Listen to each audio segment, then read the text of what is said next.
Okay, are we about ready to start?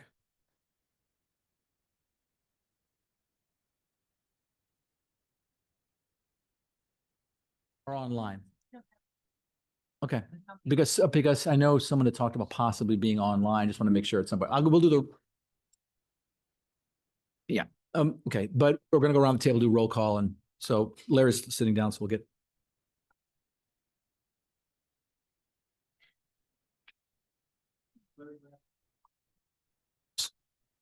As soon as Larry grabs the seat, we'll get started.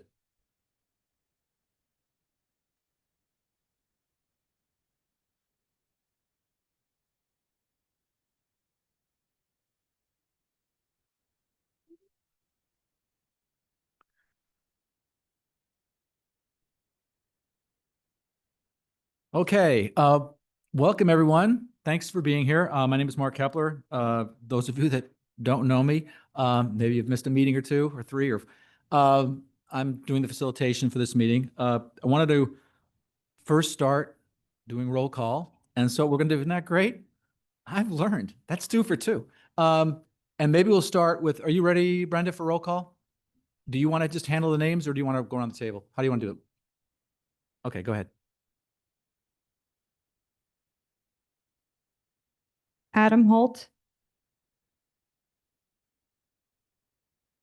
Chuck Eden, Wendy Osborne, Lino Mendez, Here. Chuck Riojas, Karen Masson, Larry Westerlin, Ryan Melcher, Could you put your mic on when you say here? It's because we want to be able to record this and make sure it's for the record. Remember to do that, please. Bill Niger, Here. Jen Guerra, Here. Joseph Amador, Here. Susana Ledesma, Mia Moreno, Sarah Montemayor, Here. Denise Torres, Karen Pearson, Greg Garcia, Lee Delap, Present. Darren Rose, Here. Mark Scott, Here. Tina Sumner, Here. Mona Cummings, Here. Scott Miller, Present. Alexander Naranjo, Gail Miller, Here. Wyatt Meadows, Kay Berkins, Here. Pastor Simon Bissell, Alternate. Sabina. Yes. Thank you. Dr. Justin Myers, Here. Dr. Esmeralda Diaz, Veronica Carabay, Mandeep Jahal, Here. Pastor Joby Jones, Here. Evelyn Morales, Here. Shir Moa, Here. SB Sandoval, Here.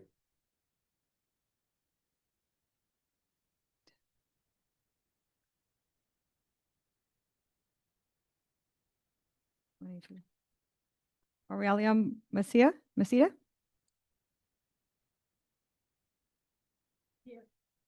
Here, okay. Travis Alexander. So this gives us 23 members. Thank you. Thank you. How many people do we have? 23. 23. Okay. I believe that's enough for a quorum. All right. So what we did last time, I'm going to pick up where we left off last time. We did some informational presentations and comparisons We did existing neighborhoods, roads, we did public transportation, and we did, is that Veronica? Veronica Garabay just walked in, so she is here. Okay. Say present for you. So we did existing neighborhood roads, we did public transportation and active transportation. What we wanted to do is then finish up with the informational category presentations, so the regional program, other, and administration. And then what we'd like to do today is then get into a discussion about the implementation guidelines, specifically oversight. And so the staff is going to go over what's in the current measure, what is in other measures, and then we're really going to be soliciting your input and comments, because you received this in the agenda packet, your comments and feedback on what needs to be considered in the implementation guidelines as it comes to oversight. That's a huge issue. Last thing I want to mention is kind of going forward, I will repeat this at the end of the meeting, kind of the next steps. So we're beginning the implementation guidelines now, starting with oversight. Starting tomorrow or maybe next week, you're going to start seeing drafts of the IGs. I'm going to call them IGs and some saying implementation guidelines each time. You'll be seeing draft IGs coming from COG, and we'll send it out to the committee, and then you'll have an opportunity to submit comments and edits and what you think needs to be in it. And then it'll go back to COG. COG will redraft it, send it out again, get your comments and edits, and keep doing this until we think we've got some consensus on the IGs. And we're trying to give, 3 or 4 weeks for that process to work itself out. The next meeting that we have with steering committee is on the 29th. The hope is that we're going to be able to have a vote on the general category allocations next week. So next week is particularly important that everybody be here. You have to vote in person. You can't do it via Zoom because we are now following Brown Act requirements. And by the way, my understanding is we're doing this out of an abundance of caution. I'm not sure that there has been a definitive legal opinion on whether or not this does qualify for Brown Act, but regardless, we're going to follow that just to be safe. So that's what we're doing. So the agenda will be posted for the 29th meeting on Sunday, the 26th by 3 o'clock. We'll then have the meeting on the 29th. It will be a vote on general category allocations. What we're going to do is present to you several options as to how to approach this, and then you can decide which approach you want to take. Or none of the above, and we can start all over again. But we're trying to provide some options that you can vote on, and we'll be supportive of. And with that, just as an aside, these are COG. Several of them are going to be COG developed options based on the preliminary vote you took with the medians, based on feedback we received from community meetings, from Transportation for All, as well as COG staff meetings, feedback we received from the COG Policy Board. All of that is going into the big mixer and to come up with a proposal that the COG staff hopes is going to generate support. So they'll have several options to do that. Mayor Diaz, Dr. Diaz is here, I think, as well. So I don't know if we have a. Anyway, so count her as present. So anyway, so the goal is to have, the goal right now is to have a vote on general category allocations on the 29th. By the way, just as a footnote, the COG Policy Board meets on the 30th. So we're hoping to give them an informational report that next day to tell them where you are, at least on general category allocations. One of the things that you should remember is we're talking about a consensus proposal, and that has 2 parts. It's not just the general category allocations. It's also the implementation guidelines. It's an and test, not an or test. So both of them have to be approved by 70% to have a consensus proposal. But we're hoping that on the 29th, we'll at least have the general category allocations resolved. Let's see. We will then have another meeting. Right now, it's tentatively scheduled for, I believe it's Thursday. I know it's November 6th. I think that's a Thursday. Which will continue to work on the implementation guidelines and hopefully discuss the poll results. There's a poll out in the field. Hopefully we'll have the results by then. We can share with you, and maybe that will influence your opinions or suggestions as it comes to the implementation guidelines. The work would then continue, if necessary, for the implementation guidelines between that meeting on the 6th and probably the 9th. At some point, we're going to wrap that up. And then we're going to have to send out an agenda for the meeting on November 13th, on Sunday, if that's right, Sunday the 10th. We'll send out the agenda for the meeting on the 13th. The steering committee then meets on the 13th for final approval of the whole package of the implementation guidelines. Would already have approved, hopefully, the general allocations. And then on the 20th of November, all of this would be reported to the COG Policy Board as your recommendations for consensus Measure C proposal going forward. So that's the timeline laying out. If you didn't get it, I'll say it again at the end of the meeting. It'll also be on videotape, and you can go back and look at it if you missed anything. So with that, I want to get started, and we're going to jump right into it for informational category presentation from COG staff. We're going to pick up with regional program. I think Paul is going to handle that. All righty. Good afternoon, everybody.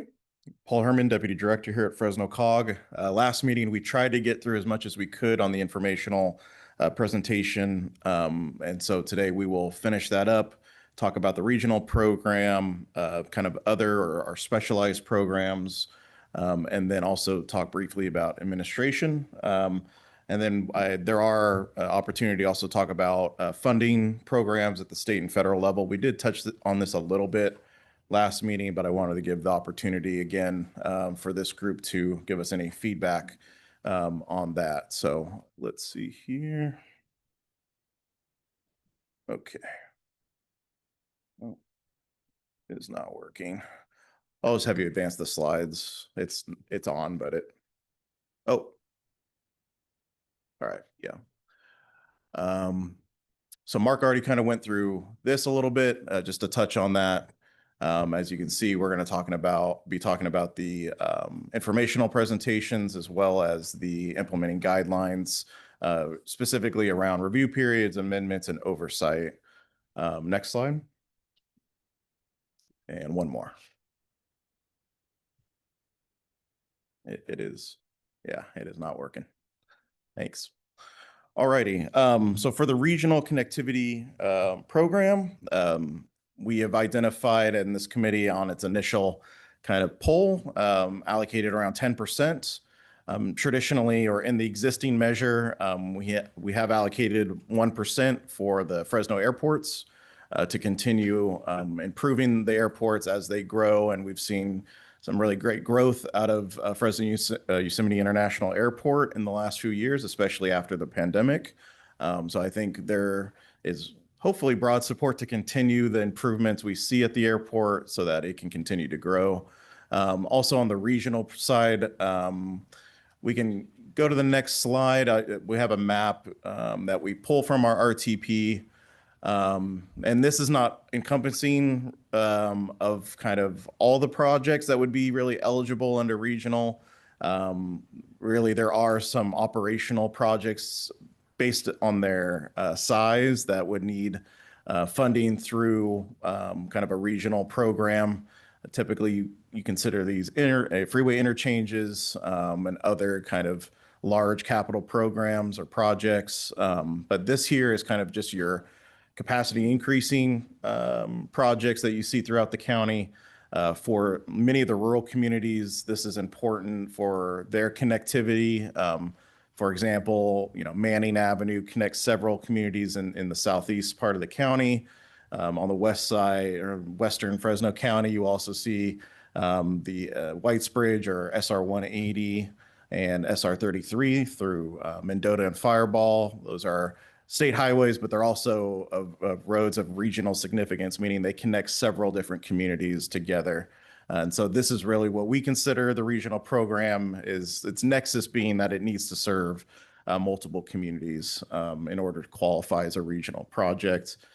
Some freeway interchanges do serve regional needs, even if they are exclusively in one city, just from the fact that several communities rely on those connections to major cities or major roads in the city of Fresno to get to their medical appointments or educational facilities. And so large freeway interchanges have also been considered a regional asset in the prior measure. If we go to the next slide, go ahead, Lee. Yeah, Paul, looking at the map, it doesn't Go look like 180 East includes McCall or the other signals, right at, east of Temperance, DeWolf and Leonard. Those. Yeah, so- Backup Mhm. miles at 5 o'clock, at 8 o'clock. Yep. Already. Yeah, I just wanted to clarify. So this map is just showing from the RTP the capacity increasing projects. There are signal projects like you're talking about and other operational projects that aren't shown here that would qualify really as a regional type of project. And so, yeah, I did want to try to make that caveat that this really is just representing those capacity increasing projects that we've received in the RTP. But there are other projects, like you mentioned, Lee, that would be considered regional in nature that aren't just increasing capacity. So just want to clarify that. Thanks for the point, Lee. So yeah, we'll move on to the next section. I guess if there's any questions on regional specifically, or if we want to go through kind of these few slides that we have and then take a bunch of questions, I'm okay either way. But I was going to start working on the other programs and highlighting what those are in the current measure. The current measure for Lee, region. could you remember to turn on your microphone so people can hear it because this is being recorded? Thanks. Question was the allocation for regional programs. Currently, we have it at 10% right Yes. now, which to me seems low.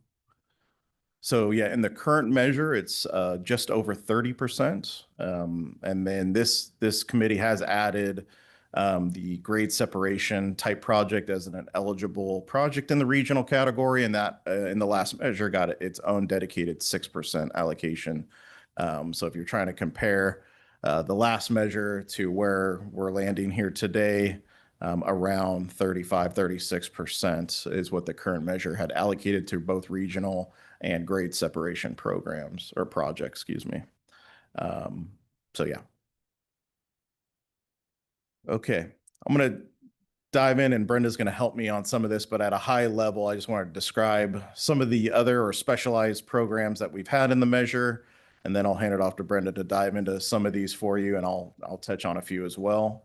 So just at a very high level, Fresno COG administers several of these programs. I think actually, besides the school bus replacement program, which this committee has not put into any of your categories, but the other 5 that we show here has some mention in some of the categories that the committee has considered. So we have our senior script program that Fresno COG administers. We also have our farm worker van pool and our carpool van pool programs, as well as our new technology and our transit-oriented infrastructure programs. And so I will hand it off to Brenda to talk about a few of those, and I'll be back. Next slide, please. So we did go over this, but it was way back in May. Remember that month? Seems like forever ago. So we just wanted to give you a quick recap. And for those who were not on the committee, then this might be new to you. So Fresno COG does implement the senior script program. It used to be taxi script, which provides 75% off rides on Uber, Lyft. We have EOC transit, non-emergency medical transportation, and taxis for seniors who are 70 and older. This gives you, it's kind of hard to see, apologize, but this, our 2024 script sales, you can see we have 9,198 seniors currently enrolled, but they purchase script and hoard it and save it. It doesn't expire. And so in 2024 papers, we have 2 kinds of script, I should say. We also have paper script, which we started with, and then we were able to add e-script so they could have an account and pay with a credit card, and Uber and Lyft charge their e-script account. But altogether, 956 seniors who've purchased in 2024's fiscal year. And then there's a breakdown there as well, and average trip per mile, average cost per mile, but they pay 25% of the actual cost here. Next slide. This gives you a quick summary. 863,000 was allocated for the 23-24 year. We calculated this in spring, so it's a little bit behind, but 528.9 was actually budgeted, leaving a surplus of 334. We have a surplus just about every year. We never really spend it all. And there's a lot of reasons for that. We can go over 4.4 million spent held in reserve, with 2.5 million of that reallocated to the Safe Routes to Schools program as a one-time allocation. And there was what we considered overfunding. There's a long history. I helped start this program, and it was building until COVID hit. And then it really hit it hard, along with our other programs. But when we were afraid in the beginning we would run out of money, so we were very conservative, and we didn't do the marketing. FCTA did the marketing for it. So since we've had a surplus, we've started doing some marketing for this, working with a marketing agency and really trying to reach out to all over the county. The issues with it is people want it to be lower than 70 years of age. We would suggest 65 at this point, having worked with so many people. And then there aren't taxis and Ubers available everywhere. They go where it's most populated. And so we're constantly looking for drivers and providers who will sign up with the program. The non-emergency medical transportation providers were just signed up. What about June? In June, Jake runs the programs. And is that going pretty well? Yes. Okay. it's- Is it going well? Yeah. Yes, it's going very well with Okay. our users. We're confident. No, it's okay. Okay, but if you have any questions, let us know. Next. Next slide.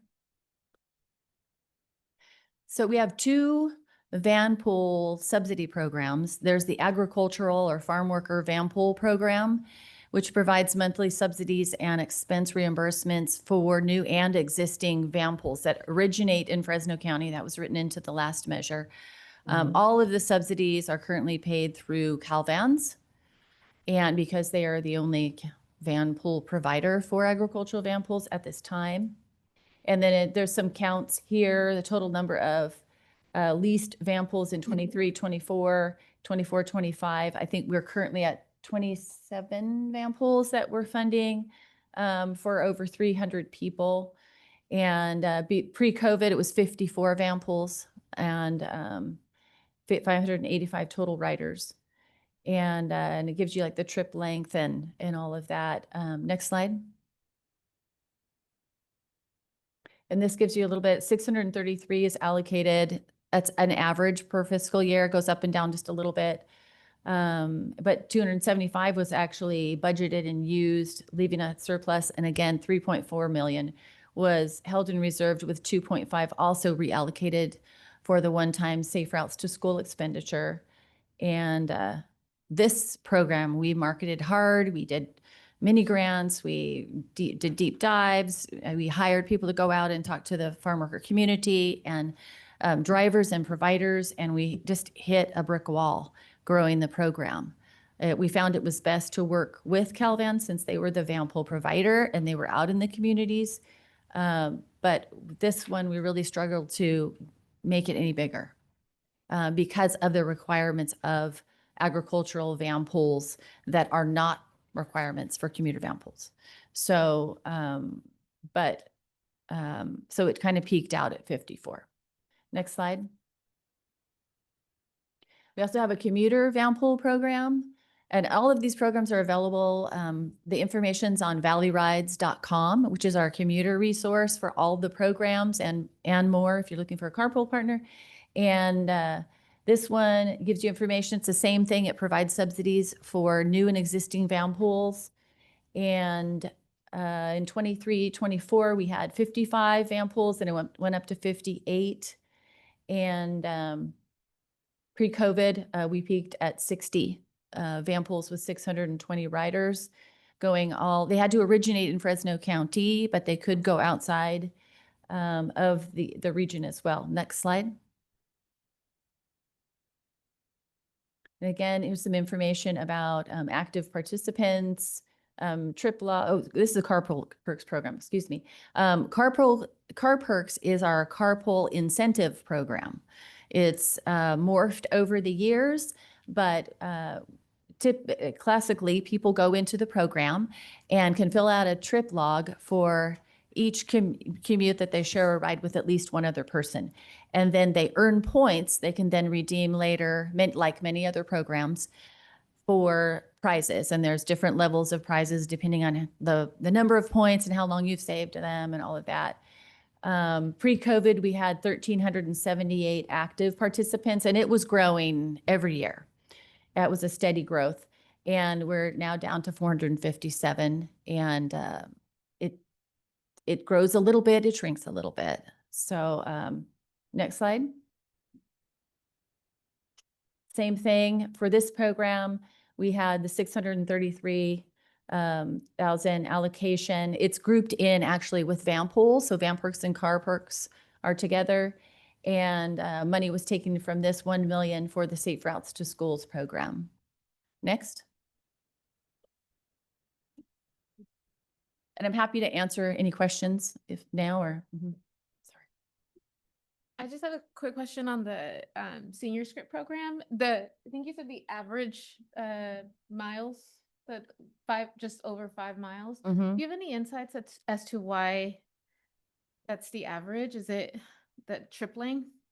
Just given the distance between, some of the rural communities and the metro areas? I think it's because most of them they want to go to the local grocery store, the doctor. Yeah. And because many of the rides that are available, the Ubers and Lyfts, are in the urban area. So we do have there's been taxis out in rural areas that were specifically coming from that region. And, but we have lost taxi providers as well. Companies have closed. They've gone into either not providing rides anymore or doing Uber Lyft, and they make more money where there's more population. So I think that's been our biggest problem with that. There's another question here. Go ahead.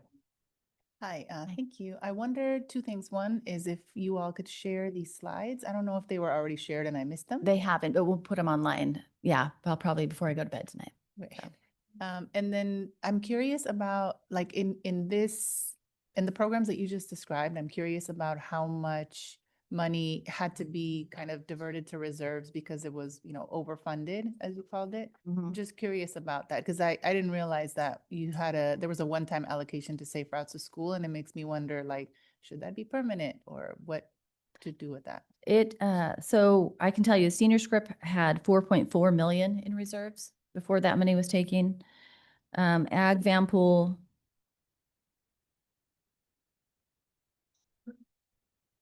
I don't know if I have Ag Van Pool here. Oh, here it is. 3.4 million. And the commuter and carpool program had 1.9 million.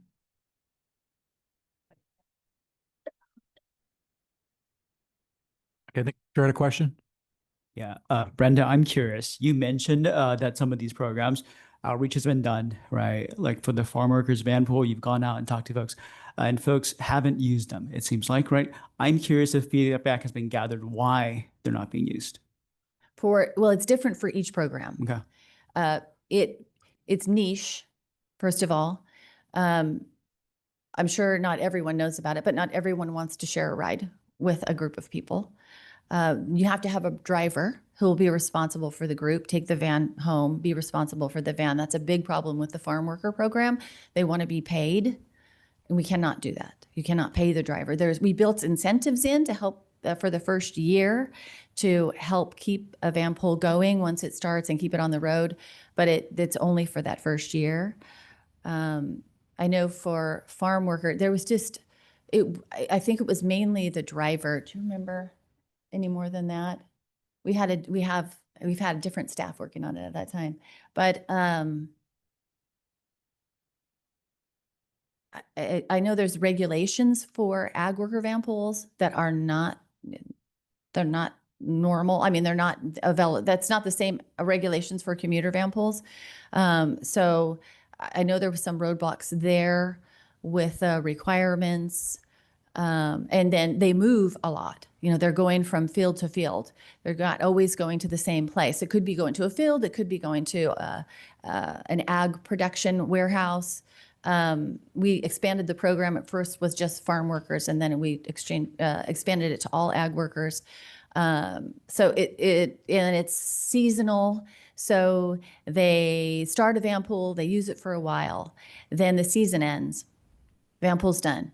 Then the next season, start another van pool. So, so that is a change too, as far as what work is available. We tried working with, oh, I can't think of what they're called. The folks in charge of providing rides and getting rides to ag workers. So sorry, I can't even think of the term. But there's companies that do that. I feel stupid.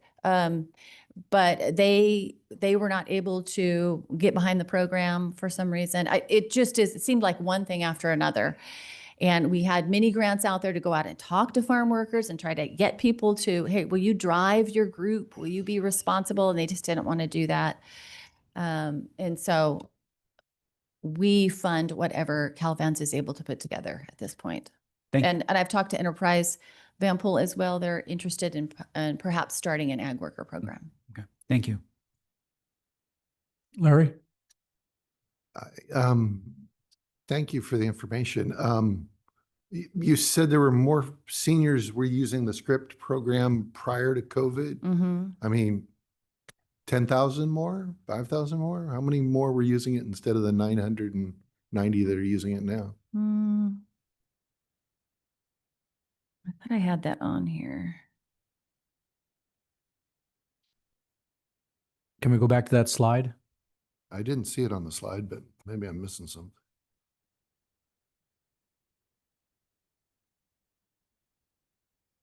Do you have any idea?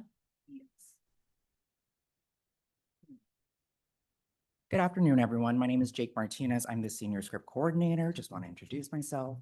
If you're, so yes, we had back in 2018, we had 1,004. We had 1,492 active users in 2018-19. 2019-20. 2020, it went down 1,170. Then the next year, 2020, 2021, 633. And went down to 536 in 23-22 or 22-23. Well, I wonder, I think Mr. Mua asked, I mean, have you guys ever surveyed why? I mean, there's something like 50,000 people in Fresno County that are over 70 years old.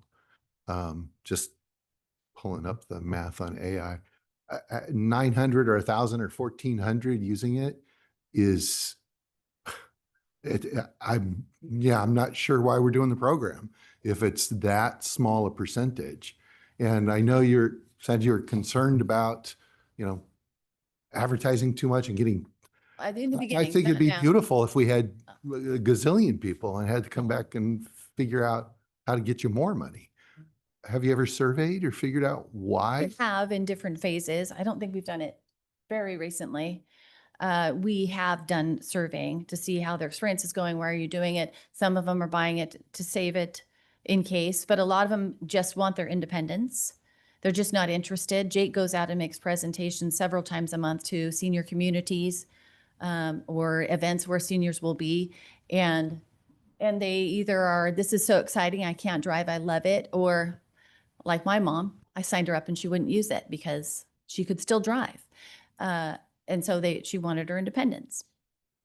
Right. Well, my mom did the same thing too. I said, Mom, use the script. I think she'd rather have me cart her around. Exactly. Which is There are fine. a lot of I seniors appreciate who, that. we've also heard that from different communities. The seniors have family and they would rather have family take them and family be responsible. And then they're not alone with a driver in a car. It requires some independence that not everyone, I mean, at 70, things start happening to our bodies and it gets a little scary if we've never done that before. So. It's Sarah? I know when we talked about this way back in May, there was a lot of concern about seniors not wanting to be in public. There were a lot of worries about getting sick again. Are they still feeling that way, or have you even? Because there's another aspect to this. I am a caregiver. Have you marketed to caregivers? If I knew about this as a caregiver, this would be great. So I could encourage, my person over 70 to take part in this program? Are we marketing to that age group or that person? Go ahead. Thank you. So yes, we're marketing to caregivers. We're reaching out to Valley Regional Caregiver Center. We're working with Auspice, who put on the caregiver conference. We're working regularly with any of the group homes that are housing our seniors, or just anyone really needing help or just trying to get connected. One of the other issues that with our seniors that are, you had brought up, oh, what's their attitude about going out now? While yes, they still want to go out, many of the seniors just, they don't know, oh, okay, well, similarly, I'll just have my daughter drop me off. I'll just have my son Mhm. drop me off. Or to be quite honest, they will just pay out of pocket because that's what they're used to. And now that they've been doing the system for themselves for 15, 16, 20 years, they would much rather just, I'll just stick with what I know. I don't care if I get a discount. I'll just keep on using, paying out of my own pocket. Okay, sir. All right, try to help. Is there funding for maybe a liaison to go with these seniors so that they can get into the Isn't in program? the current measure, but that's something that could be added to teach them. It's safe. Here's what you do. Here's how you, Yeah, you I know, remember go getting about my dad a this. smartphone. It was Yeah. difficult, but he did it. Even, So, I mean, Jake talks to seniors all day. And Yeah. even the ones that have used it many times are still confused about several things. I hear him on the phone. And they love him. He's their hero. But there's also a problem with not having rides in a lot of the parts of the county. There's just not a provider to contact. So if you're in Huron or San Joaquin or maybe even Fowler or I mean, yeah, there aren't Uber Lyfts going out there. There's not enough going out at the time that they want to go. So we signed up EOC Transit, and then they had problems with keeping drivers, and they require reservations ahead of time. So they may or may not be available. I think it's also a big issue with availability. And if a senior has one bad experience, oh, I couldn't get a ride, oh, this happened, oh, that happened, we tell them all the time, we encourage them, talk to us, call us if you have any issues. If a taxi driver is mean to you, tell us. If, there's some that they just rely on them and they become friends with the drivers, but there's so many issues with our seniors. Plus, we lose a lot of seniors every year. It's just the nature of, they pass on, and we have to take them out of the system, and it's a reality. Mandeep had a question. I had a two-part question. The first one was, how does someone sign up? Because I've never heard of this, but I know a lot of, like my mom herself gave up her license at 65 just because she thought she was not driving well, speaks enough English, but has no technology skills. So how would someone like that sign up? And the second thing is marketing-wise. How do you guys market to monolingual communities? Because that's a large group that we have that Right. does not speak English, read English. How do you, again, I'm thinking of some of the elderly in our community that we serve. How would they get a hold of this? How would they use it? Forget language, technology skills is really hard too for them. Right. There is a website where all of this is housed. You can say that's not going to work, but that means we have to go to their house and find them and make them listen to us and make, so we have to, it's housed at valleyrides.com. There's information there, but anyone who gets information about the program, they get a flyer, they get a mailer, can call us and we'll do everything over the phone. They can mail us the information that we need because they have to prove that they live in Fresno County. They have to prove that they're over 70, and then fill out a form. We sign them up. They can buy script right away. They can buy it over the phone with a credit card. They can buy it online. They can mail us a check.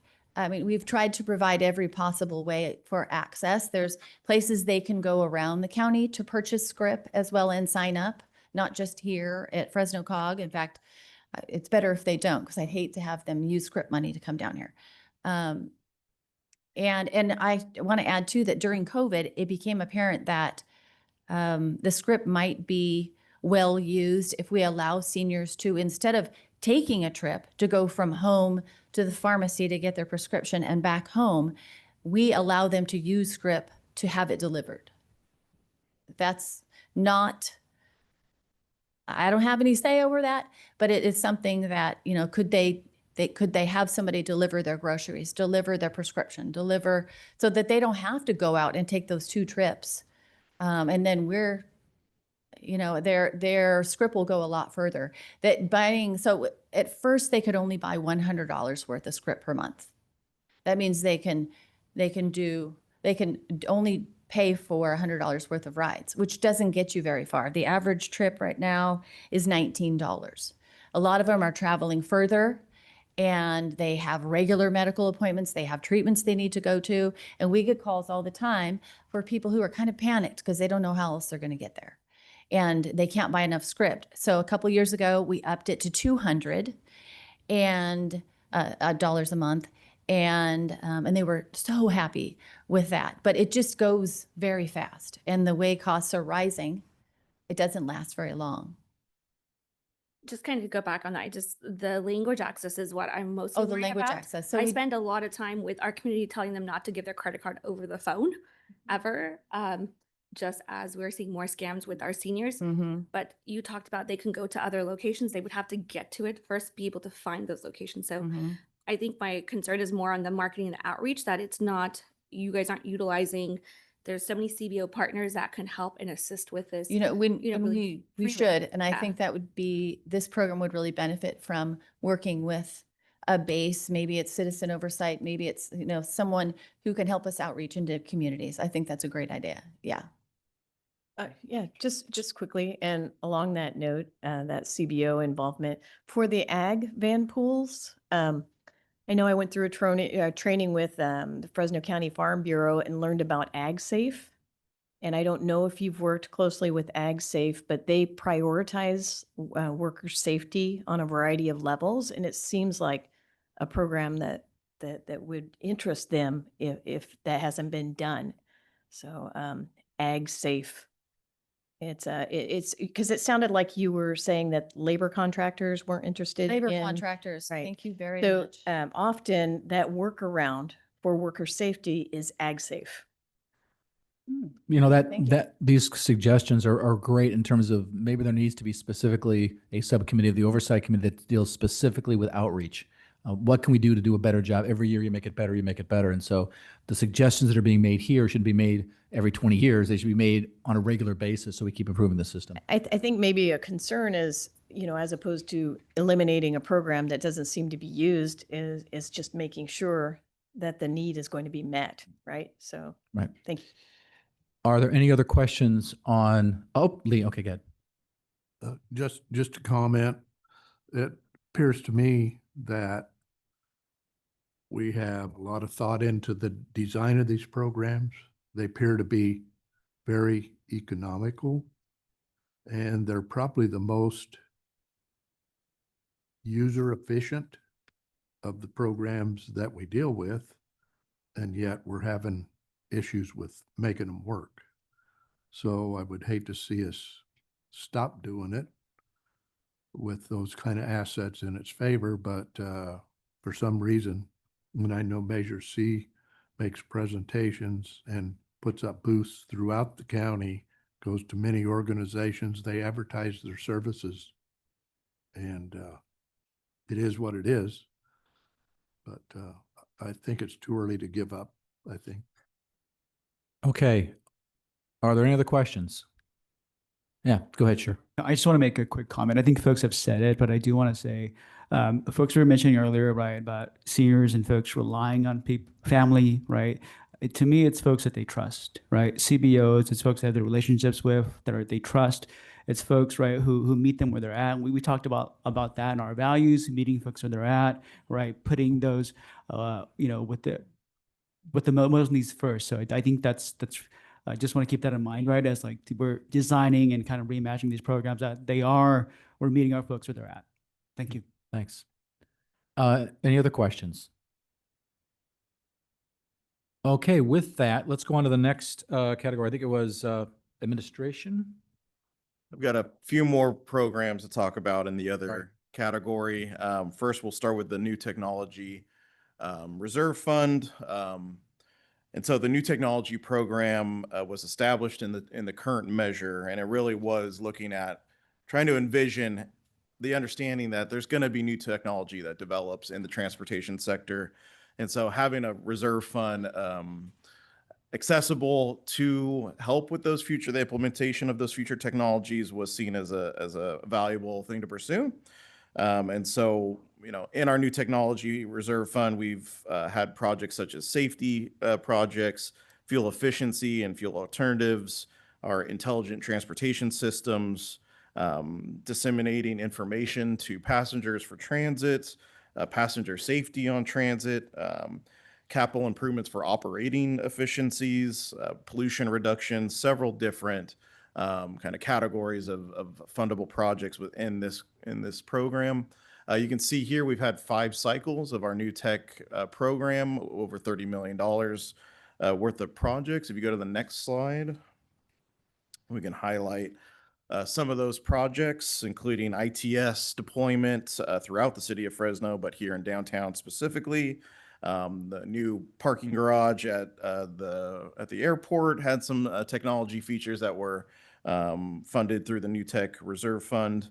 The city of Clovis had also an electric bus pilot project as part of the New Tech program, and FCRTA has been a beneficiary of several different projects within the New Tech program. If you go to the next slide, there's a few more highlights I want to touch on. As you can see, FCRTA has their Selma charging station and their Kingsburg resiliency hubs. The city of Fresno pursued some next-gen ITS, and the Fresno State Transportation Institute has also received grants to do transportation research out of this fund. So you can see it's had a wide swath of different types of projects throughout the community, and on different types of projects, from transit to aviation to ITS or signal improvements, safety improvements. There's been quite a bit of different project types that have been supported through the New Tech Reserve Fund. I want to touch on one more program, the transit-oriented development. So if you go to the next slide. So we have our transit-oriented development program. This has really supported community-based transit projects with a kind of broad willingness from private sector interests and developing partnerships and outreach to get folks into more mixed-use and higher density developments.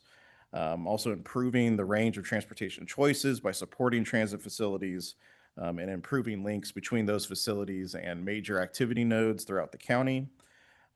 We've seen the TOD program support higher density housing and mixed use near transit, and also reducing VMT or vehicle miles traveled and improving air quality has been an important goal of this program. If you go to the next slide, I'm going to touch on, it'll be hard to read, but I will touch on. If you're here. Yeah, sorry about that. We just want to show a comprehensive list of projects, $15.2 million worth of projects. A few of those highlights have been the Fulton Mall redevelopment, the Blackstone McKinley TOD offsite improvements, the downtown Kingsburg specific plan, as well as the Thatcher Creek Trail project, as well, and the Kings County TOD connectivity plan. So you see a range of planning support here, as well as transit and mixed-use development support throughout the county. Projects in Fowler, projects in Selma. So it's not just all in the city of Fresno and Clovis. This has reached out to other more rural communities. If we go to the next slide, I can kind of highlight those communities and how much funding they've received out of the TOD program. Obviously, Fresno being the most urban city and the largest city has received a majority of the funding, but there has been projects in Clovis, Kingsburg, Fowler, Selma, and Reedley. And there is an unused reserve pot. I believe we are going to try to do one more cycle of the New Tech program before the current measure sunsets in 2027. So with that I believe. Paul, is that, you see, this is TOD, not New Tech, right? Yeah, this is TOD. Yeah, you said New Tech, so. Oh, sorry about that. Yeah, the TOD program. Sorry about that. All right. The next slide, I believe, is into, oh yeah, some examples of those, some photos of some of those projects, including the Fulton Mall reconstruction project, which was a premier project that utilized some of the TOD funding. And so several projects here, City of Selma as well. They're transit-oriented improvement projects in downtown Selma. If you go to the next slide. Okay, yeah. So I'll stop there and see if there's any questions on new tech or TOD before we go into the admin category. Yeah, go ahead, Lee. Just a comment, when the current measure was adopted, it's brought to my attention, we were the only transportation measure with a new technology format, and we're recognized for it. So cutting edge. Okay. Thank you, Lee. Any other questions on TOD and new technology or comments? All right. All right. For the administration, in the current measure, 1.5% has been allocated to two agencies, Fresno COG as well as the Fresno County Transportation Authority. And this is to administer many of the programs we just walked you through, as well as supporting the distribution of funds to the jurisdictions and the transit agencies that we do every year. We get also audit reports. If you go to the next slide, I'll touch on some of the key administrative duties. And so, yeah, FCTA does a lot of the management of the overall distribution of funding to the jurisdictions and the agencies across those general categories, as well as receives those audit reports and responds to any potential findings of the reports. And then Fresno COG, our role in administering Measure C is really those specialized programs that we just walked you through, including senior script, the car and van pool programs. And so that's the primary kind of roles that you see in terms of administration of Measure C. I believe that's all I had for administration. Any questions on administration? All right. Yeah, Mark, I Oh, do. Go ahead, Larry. Sorry. So in the proposal that we voted on or surveyed, I guess, earlier, administration was set at 1%, if I recall correctly. Yeah, so I think that will be something as staff produces a recommendation that we would like to address, and maybe there's a different way that we can look at how we're going to do the administrative funding. But there has also been, from the steering committee's deliberations, quite a bit of maybe additional needs on the administration side of potentially supporting smaller cities and helping them pursue grants and other kind of efforts. And so I think as we develop a recommendation, we will want to address that concern. Just to be clear, though, just, if I can interrupt for just a second. The current expenditure for administration, isn't it 1.25%? No, 1.5. The current, what they're currently spending, not the budgeted, but what they're actually spending. Oh, what they're actually spending? I mean, there are reserves that have been built up, but I couldn't tell you. I couldn't give you an exact percentage of what that is. Go ahead. Go ahead. Yeah, I'd like to know what the reserves are and Sure. how much is, so like the scripts, we don't spend everything that we budgeted for it. On the administration, how much do we, or not we, but the measure, old yeah. measure, have budgeted that has not been spent over the years, or has it all been spent? I mean, I find that administration somehow manages to spend most all of the dollars that are sent that way, but not always. And I'd be interested in if Yeah, there's I been believe- shortfalls or. A reserve has been built up. It has helped in also putting together this effort as well. So there is some help when it comes to developing plans with the administration funds. But yeah, I will have to get back to you on the exact kind of reserves that are out there. And before, we'll get you Thanks. Sabina next. Just to reiterate what Paul has said, there are some additional activities that the steering committee has mentioned in the subcategory under administration that aren't currently there.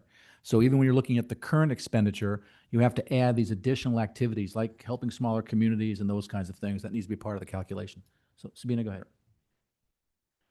Yeah, that question kind of makes me curious about if you all have ever looked at what the over budgeting is across all the categories, if there's ever been an analysis of that, because hearing about just these little pieces, but realizing that that might be happening across the board. Yeah, I will have to get back to the committee on this question. It's something we can take a look at and We brought understand. that earlier. Sure. It just occurred to me.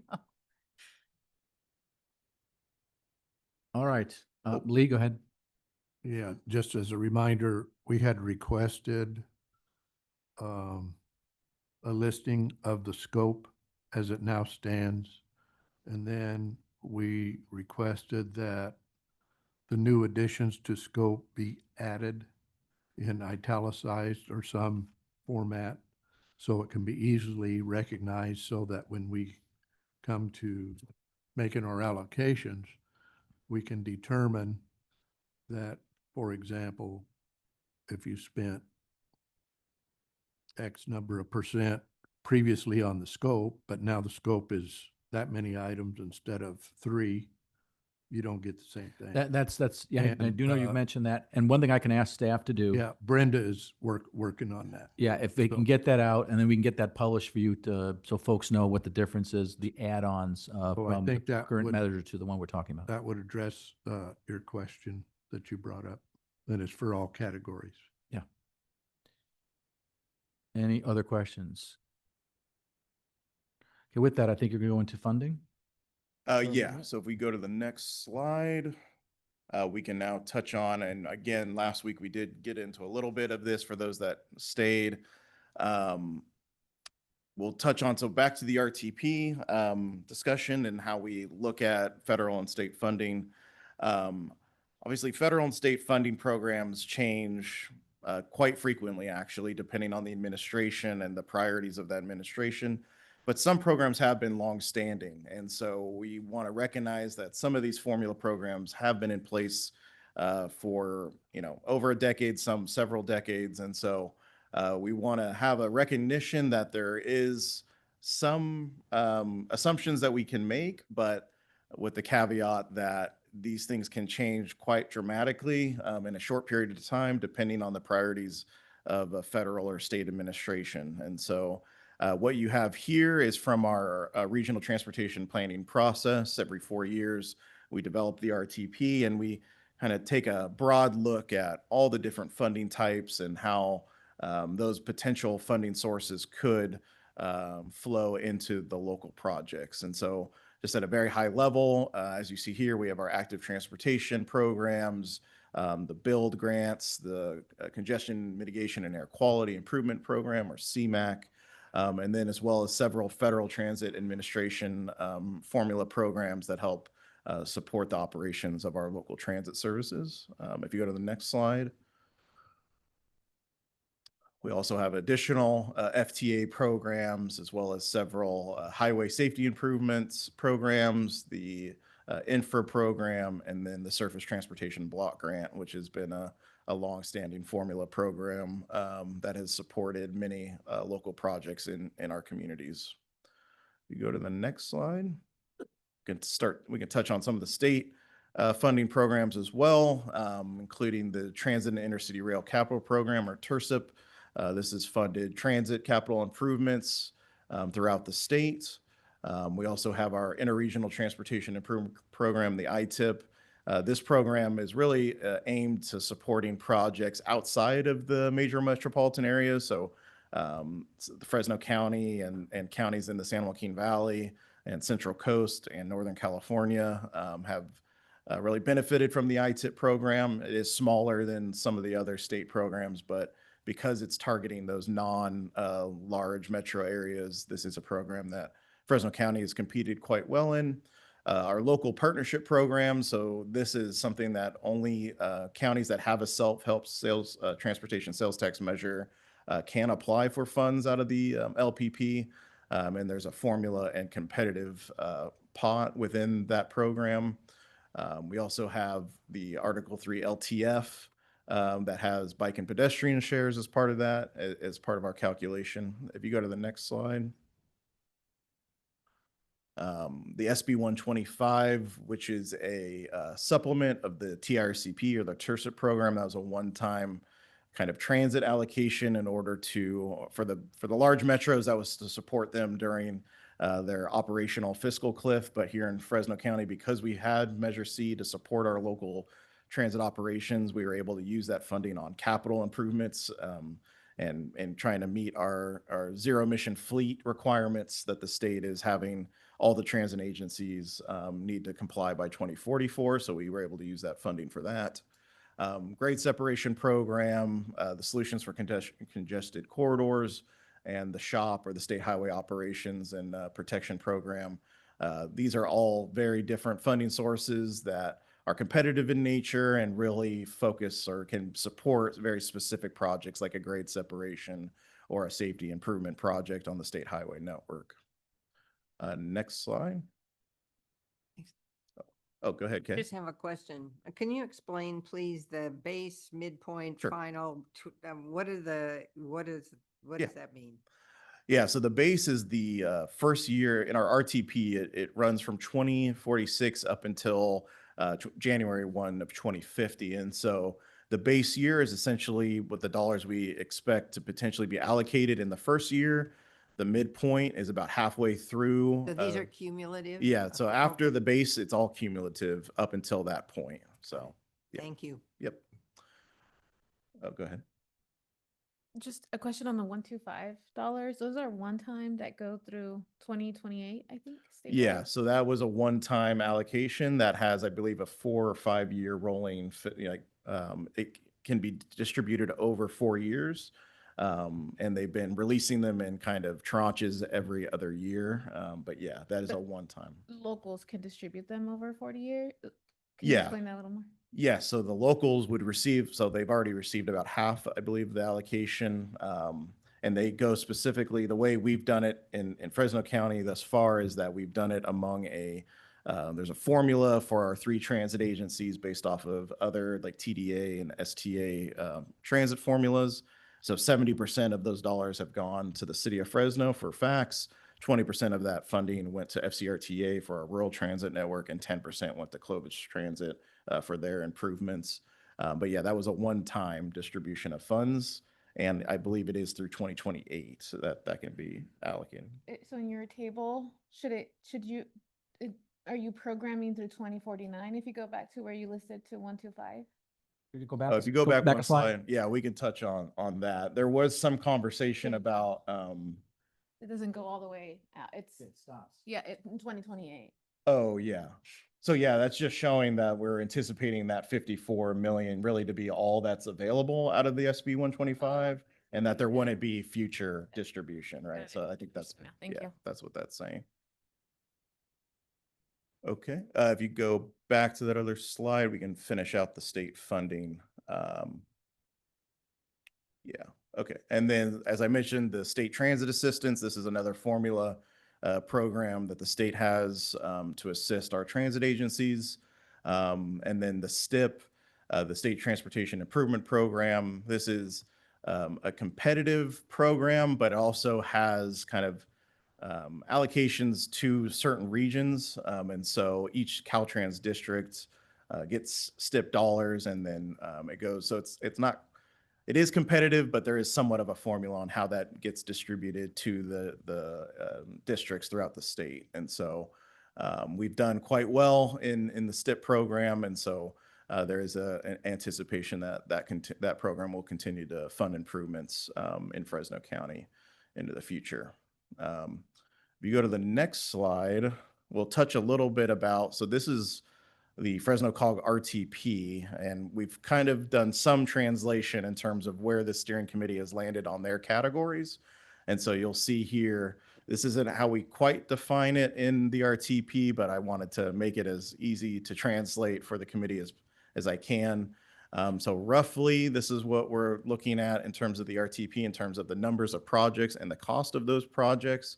I do want to clarify that not all projects are included in the RTP. The RTP is typically for projects that jurisdictions and agencies believe that they will need federal funding for, and many projects, the agencies understand there's not a federal nexus, especially when you're talking about a neighborhood road in a residential community. There's typically not federal dollars to fund those types of road maintenance projects. It's really for the larger maintenance projects of a major roadway. And so this isn't capturing all projects. This is capturing what the RTP has in terms of projects. And so just want to clarify that. So with just the RTP projects, not every single road in the county, right? Just the RTP, we're talking about $9.9 billion in need through 2050. And this measure is looking to be extended to 2057. So you can imagine 7 more years of just RTP projects adding to that 9.9 billion. And then that doesn't include literally probably over 1,000 of additional maintenance projects that never see the RTP because don't have a federal nexus or don't have the federal government doesn't see that as part of what they would fund on an annual basis. And so, Paul, just for clarification, this is a 9.9 billion, but that obviously is not, it's a combination of dollars that attacks this, that addresses it. It's going to be Measure C, it's going to be federal dollars, state dollars, et cetera. So this is not, hey, Measure C, you got to come up with 9.9 billion to fix all these problems. It's a combination of funding sources. Yeah.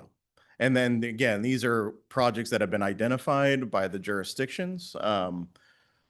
Typically an RTP has had, around this many projects, and there's always been, even for our process, when we put together our RTP every year, there's always a constrained and unconstrained project listing, meaning we can identify what we believe reasonably can be funded with local and state and federal resources, and then those projects that don't make the cut essentially go on to an unconstrained project listing.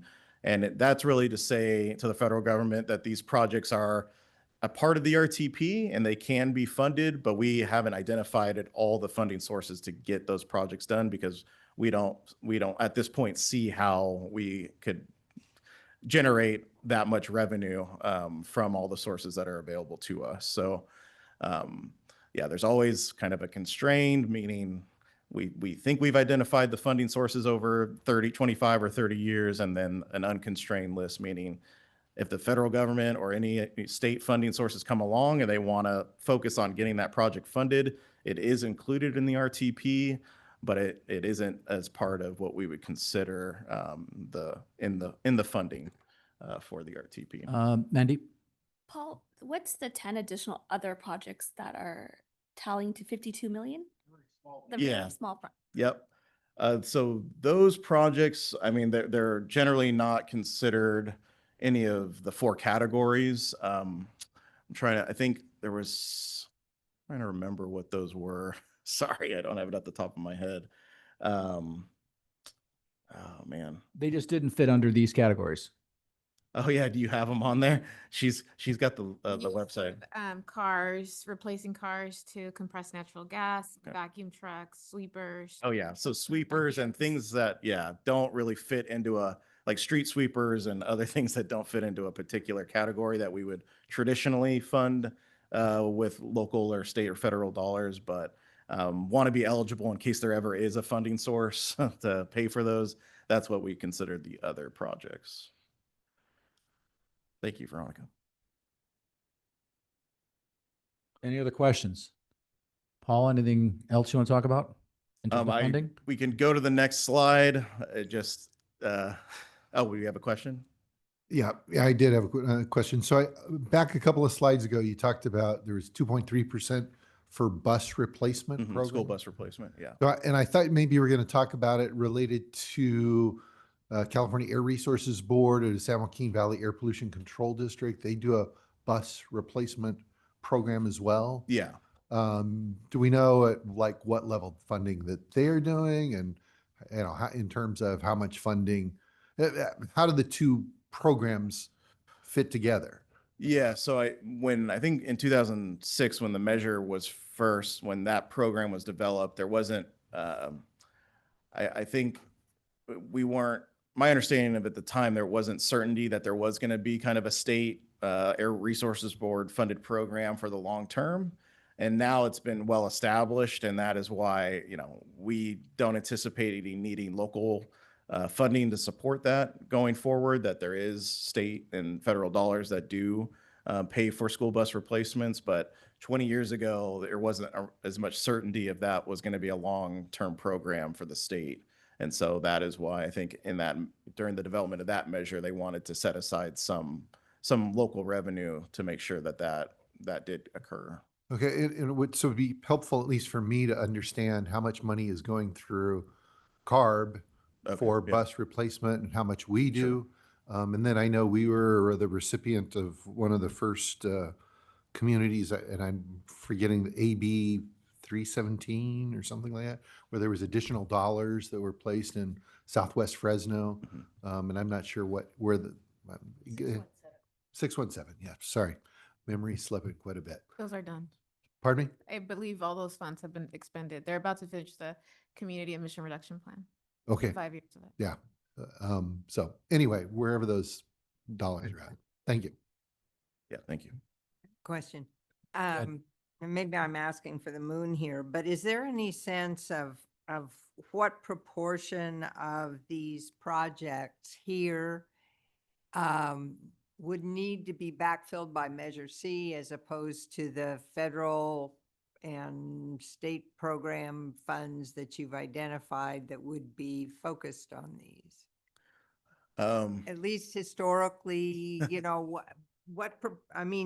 this is a very complex set of numbers here. Yeah. And funding sources that are, you know, going in multiple directions. We need to figure out what of Measure C we're allocating to each of these.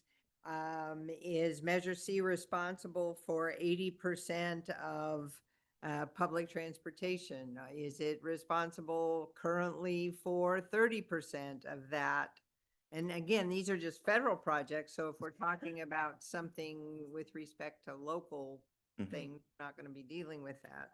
But do you have numbers like that? Is this the slide that answers that question? No, I mean, this is more a future forward. I think you're talking about how just things have been spent in these categories looking backwards, right? To give us a sense. I think each, specifically on transit, right? Each agency has their own approach to how much local versus how much state or how much federal dollars that makes up their mix of operations versus capital. I can foresee, an agency that is pursuing a large capital program having a different mix than one that's really has an established service and is really just trying to operate their service. So it does change over time and by agency's needs. So I think that's why it's difficult to, at a very high level, right? If you're looking at different programs and projects, Measure C is typically, its strength is that it matches other funding sources, right? So having a local sales tax measure really unlocks the potential of getting additional dollars to improve the system. There's some state programs that you need to have local sales tax measure money or you're not even qualified to participate.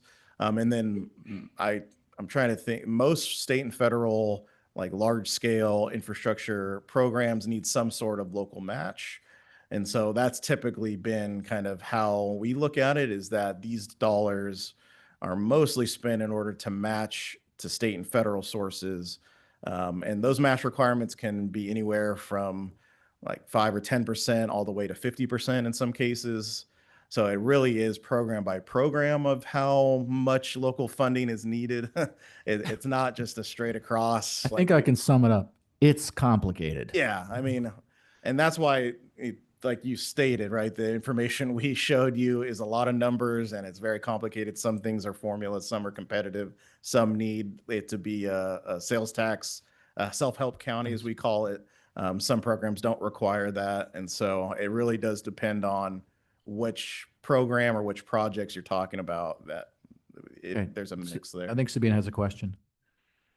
Yeah, but having said that, we still need to start somewhere, right? And so this would be our best guess as to what our baseline should be. Yeah, that's why I think we've presented this information to try to help with some of that conversation, right? Is looking at the RTP, even though it's not the complete kind of picture, it is really our best, most comprehensive picture, with the understanding that there is additional needs that aren't captured here and that should be accounted for when a local sales tax measure. And that's why we have shown other information regarding payment condition, right? I think that addresses some of the concerns that folks have around not every single maintenance project being included in the RTP.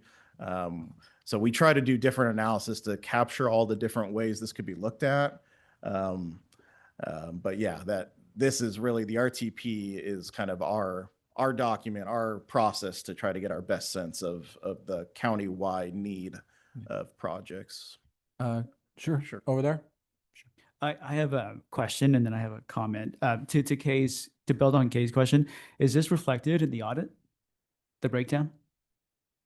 In the Measure C audit? Yes. Yeah, the Measure C audits would look at the project spend by jurisdiction. Right. On very specific line items, right? So within the local allocation, within the transit program, that would all be reflected in the audits. Yeah, how much was spent on a what project? Right. And with the source of funding, federal, state, Measure C? Yeah, they would have the matching dollars if there was a match. Got it. Yeah, that would all be Okay, identified. okay. Got it. Okay. I was curious because I was looking ahead to the next piece, the IG, and some of these jurisdictions have that in there. Right? Mhm. Okay. Yep. Thank you. All right. How we doing? Anything else? That was it for this section of the presentation. Okay, so I think what I want to do is give you guys a few minutes. If you need to use the restroom, want to get something like 5 minutes or so, and then we're going to jump into the implementation guidelines and discuss the oversight elements of that. So why don't you take a 5-minute break? Yeah. And then they change it from year to year. This year, we need 45%. Yeah. Pardon? Good. Yeah. Keep you guessing. Oh, thank you. Oh, wait, okay. So, hey, what do you do? I'm,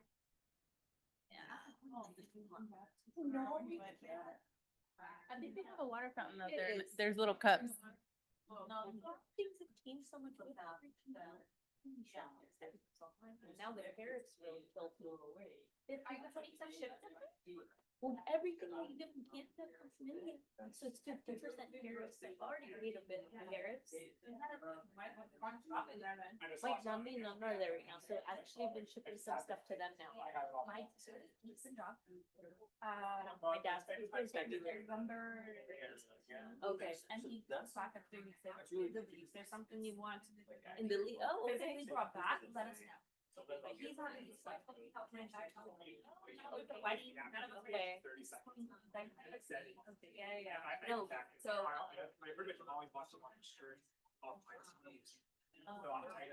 I have the MLB on that notification. I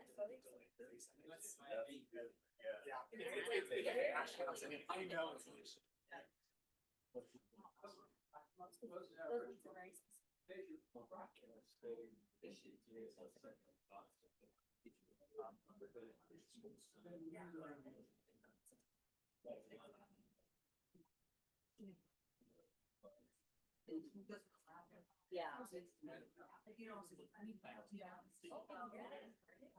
So then I was thinking, I was like,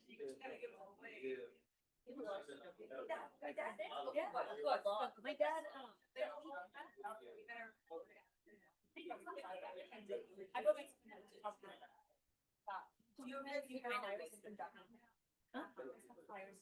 I can do it.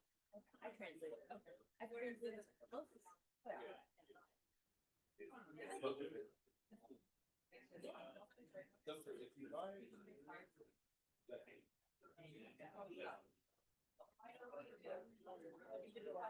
Simply to give me what flyers and stuff. I'll translate them. That way. It's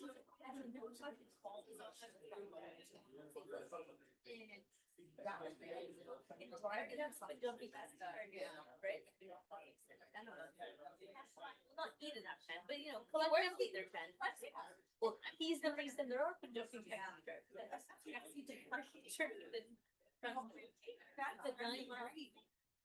Yeah, but then now with it stop, but a lot of people, my mom, oh yeah. I just try to follow the question. It's like ancient. We're not gonna give that. Where she was going, I was like, where are you back to the storage? I'm like, oh, and I said, yeah. Yeah, we have tractors on our tractor. She's been kind of in the $100 charge slot between tea and she's yelling at her. How to use your phone. She cracks up. Everybody's called your WhatsApp. Why is it so hard? I don't know what. It's just, I don't know what. Young girl. She called. This is the problem. She thinks she knows. Oh yeah, and she doesn't know. It's like raising her parents apart. Like she bullies my dad. You know, like yeah. You're over here doing a video on Facebook and all like, but that's my dad. And he's like, it was funny. And then I'm done. And I was like, done. It's just friends. They're not your friends. And then oh,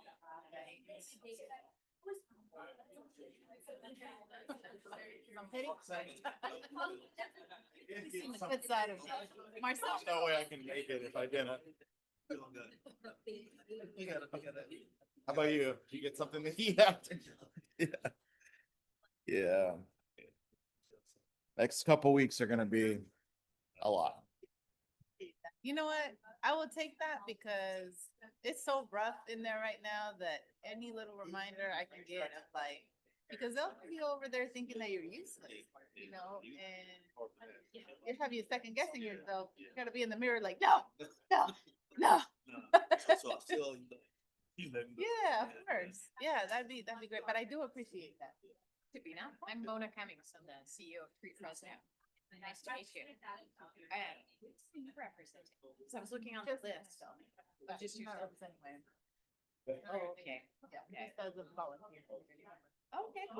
Yeah, I just wanted to, because it wasn't on the list. No, I'm just subbing for the rest of the process. I'm alternating for Simon Bias. Okay, that's representing Wolverine. That's what I was. So you're an all. Does that mean that, I don't know if that means I'm subbing for him, or if it means I'm subbing for Wolf? Yeah, I'm not sure. yeah.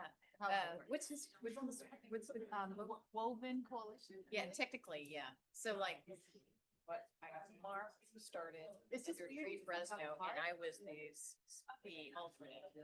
Yeah, but it doesn't really, it doesn't really matter. And like, I'm It's just- here representing an organization that I'm not a part of. Right. Like odd. It doesn't factor in, I think it just, in the beginning, right, that they had to have, declare an affiliation. So he declared that affiliation. And he might have, I guess, might have been doing it in representation. It's just that for me, our employer For you, you don't have to. have to separate our. Who do you work with? California and Dallas. Okay. Yeah, Marcel works over there, Yeah. correct? Yeah. Yeah. The other projects. Yeah, Marcel is great. He's very love well credit respected. for the fact that I was reading for- He's a good man. He's well respected. Yeah, I've seen that in action. You know, we ran a workforce development program together between Advanced Peace and Tree Fresno for about 3 years. Yeah. And It's awesome. literally when Marcel was on the program. Everybody Marcel and everybody. Okay. calm down, everybody. Yeah, and he really just sets a great example in tone. Yeah, I can believe it. You know, when. And he's very just so modest, you know, like. very Yeah. humble. When I thought about we need and philanthropy desperately. How much time do we need desperately philanthropy? I was like, oh, I'm gonna run myself. So that's exactly. And he's really well like networked. You know, like, he knows everybody. He's something. If he doesn't know them yet, he will know them. Yeah, that's great. Well, I wanted to introduce myself. So. Nice having you here. Thank you. Is that little blank, is that like a? No, it's Google. Thanks. You know, it's kind of Western wear, I'd say. Yeah. But I didn't know it's- if it was like Western traditional Western wear or what's even considered. It is for like a specific. Yeah. It's not, but I could see where that would come into play, right? I just like when people come to these meetings and they can be themselves and they're not like in a grade. I'm lucky in my position, but I can't. Like it's not, in my previous sort of positions, I had like dress up in a way that was more heels and uniform kind of stuff. And because the predominant, activity we perform is tree planting and, connecting with partners. So I can relax, yeah, right? Exactly. So some days I'm in tree Fresno t-shirt outside with a shovel. So that's You know, and I like that. The older I get, the more I much rather, 100 times would rather do than anything else. Well, I think in my 20s and 30s, I was like, we gotta change the world with puppy. Like, Well, it looks like you belonged at the table. Right. Like to look a little older. maybe. No, we don't want to. No, I'm just like, look, you can see that I'm older, so. And I women are older than me, right? It's like at some point you can show up in yourself. I'm loving it. Yeah. Well, I'm in the beginning of that, but I'm beginning to love it. Yeah. How old are you? Yeah. 43. Yeah. 43. Yeah. I just turned 53. So are you like? It just gets better and better. Yeah. It gets better and better. She turned 70. She turned 71 this year. And she was just like, oh man, wait till you're like 55. You're literally So like, it's you awesome. think this is impossible, but Yeah, she said. the level of freedom to be yourself and to say what you think and to share, learn. And she says that it's like the level of like certainty that people are regarding you based on what you know and not what you look like, whose daughter you are, what. Right, either establish yourself, see somebody who can contribute in the way that. No, yeah, and it doesn't matter. Yeah. Yeah, I like that. All right, well, nice to meet you. I like your jewelry too. It was a gift from one of my teachers, and it's popped off a couple of times, but I always have it Glue it back. glued back, because I don't know, I think it protects me from the evil, and if you can, as you can see, Kind of like. I need protection. Yeah, there we go. Keep doing it. I need 3 of these. Pastor Jones, which church are you? Grace and Truth. It's right across the street from King Elementary. Oh, is it? Yes. Okay, right. So I've been working with a number of churches, planting trees. How do you guys need any trees? Actually, Because we're looking at King. We've done a walk around with King. so I'm right across the street. Matter of fact, I think a black lady came to drop the flower. Temperance. Yes. Yes. Yes.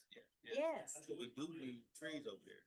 Okay. So we have about a half acre land over there. Yes. Okay. Well, we've done live, tabernacle. I'm getting ready to do, is it rising? Right. Yeah, Yes, yeah. Me too. Exactly. Yes, Yeah. yes. Yeah, Great. yeah. Yeah, and so I've done like 4 or 5 in the last year. Okay. So it would be really great to also include you. Come by. Okay, okay. Do you want me to give you my card? Yeah, she was a fellow, so she's moved on. In fact, I don't remember exactly where she went. Between now going to get the card, I can let you know. But I'll have to follow up, and we have 2 new fellows that can do it. Send you email. Text. Yes, and I'll come over. We'll see where we can plant them. Call 811 and get them in the ground. Definitely right across the street. Okay. I love that. Let me grab my card.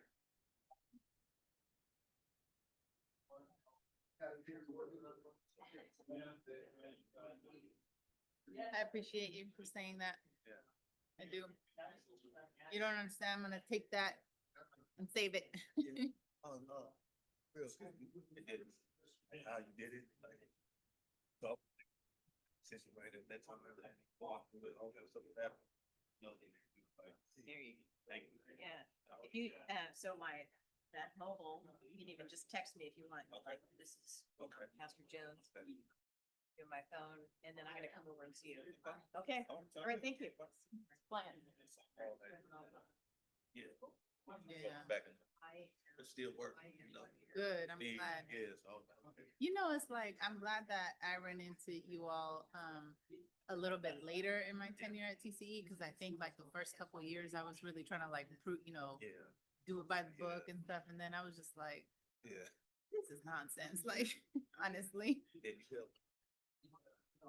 Stand on a whole lot of people that was the son, man. So now. That must have been a rough Yeah, transition. Yeah, he was like, and he still be trying. How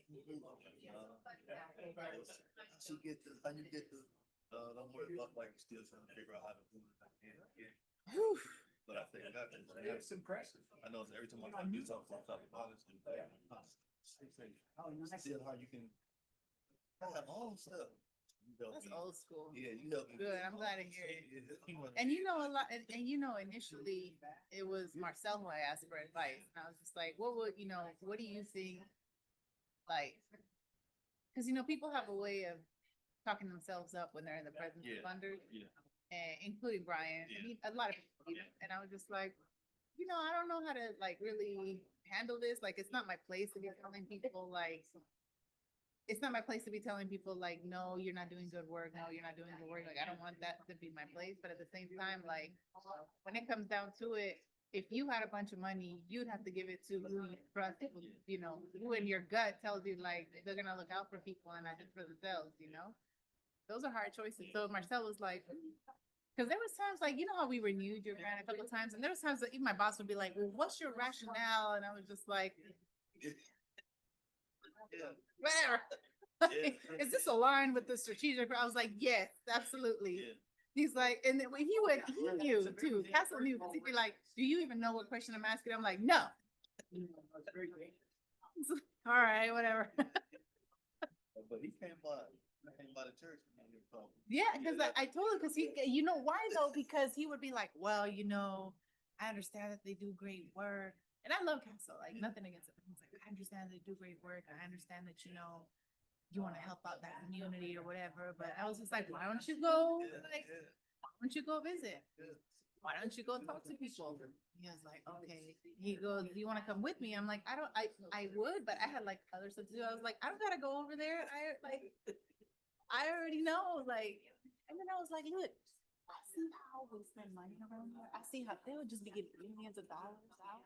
And I'm like, when my grantees are considered risky, I'm like, I would much rather risk on people who is like, even if you like decided to say like, oh, guys, I'm gonna spend money or whatever I feel like, I still would rather that than when other like the public health institute or the clinic system or whoever, I'm like, I would much rather risk for here, like if the worst that could happen is that you're gonna like give some young people some money, great.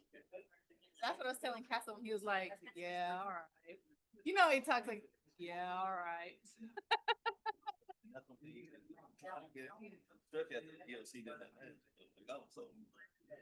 I lost track. I don't know what the hell happened. He can't. So what if we don't? Still gonna do the work. So like at the end of the day, this is what we do. We'll find out how to do it. Right. If you were doing it, my thing is like, if you were doing it before you had the money, then that's my best bet about if you're gonna keep doing it after too, right? That's your best bet. You said, hey, we talking about. You like it. Marcel was supposed to come. You go? Marcel ain't come. So I think that was the setup.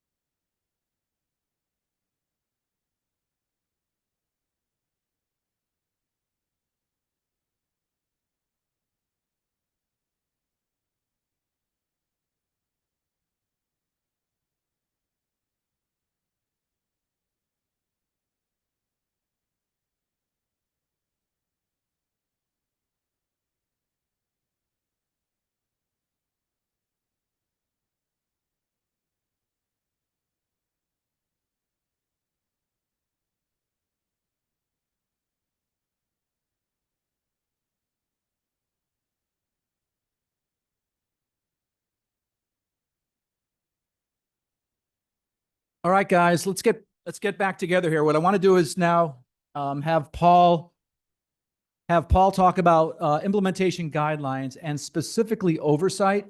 As you would have seen from the agenda that was sent out, there was an attachment that included a comparison of the current oversight that we have for Measure C with other jurisdictions. So I want Paul to make some comments about it. I mean, yes, you can have mine. I want Paul to kind of quickly maybe make some quick comments, highlights. You don't have to spend a lot of time on it because the main point of the next part of the meeting for another 30 minutes or 40 minutes is really to get your input about what you think in terms of the who, what, when, where, why, and how of an oversight committee. So I want Paul to kind of give the highlights of some of the comparisons, and then I want to open up to the group. I hope you've read this in advance. That was your homework. But if you didn't, think about who should be on the committee. How often should it meet? Should it be just reactive and dealing with past performance? Should it also be proactive, dealing with kind of like a mini steering committee, every 10 years? What do you think ought to be in the implementation guidelines? What are the things that are important to you? Because I want to make sure that COG staff has that information as they sit down and begin to draft the implementation guidelines. Now, for those of you that didn't do your homework and didn't read the comparison or didn't have time to, that's okay. This is a beginning of the conversation. It'll probably go on for about 3 or 4 weeks on the implementation guidelines. So at some point, you need to send an email. Why don't you send it to me so we keep it organized?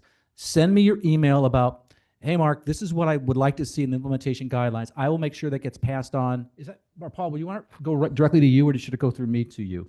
Yeah, let's go through you. Oh, there you go.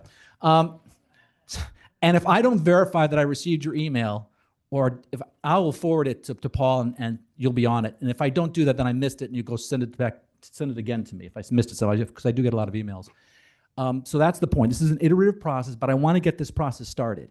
So don't worry, no stress. If you don't have to have all your answers today, but I do want you to certainly be thinking about what do you think oversight should look like? So with that, Paul, it's yours.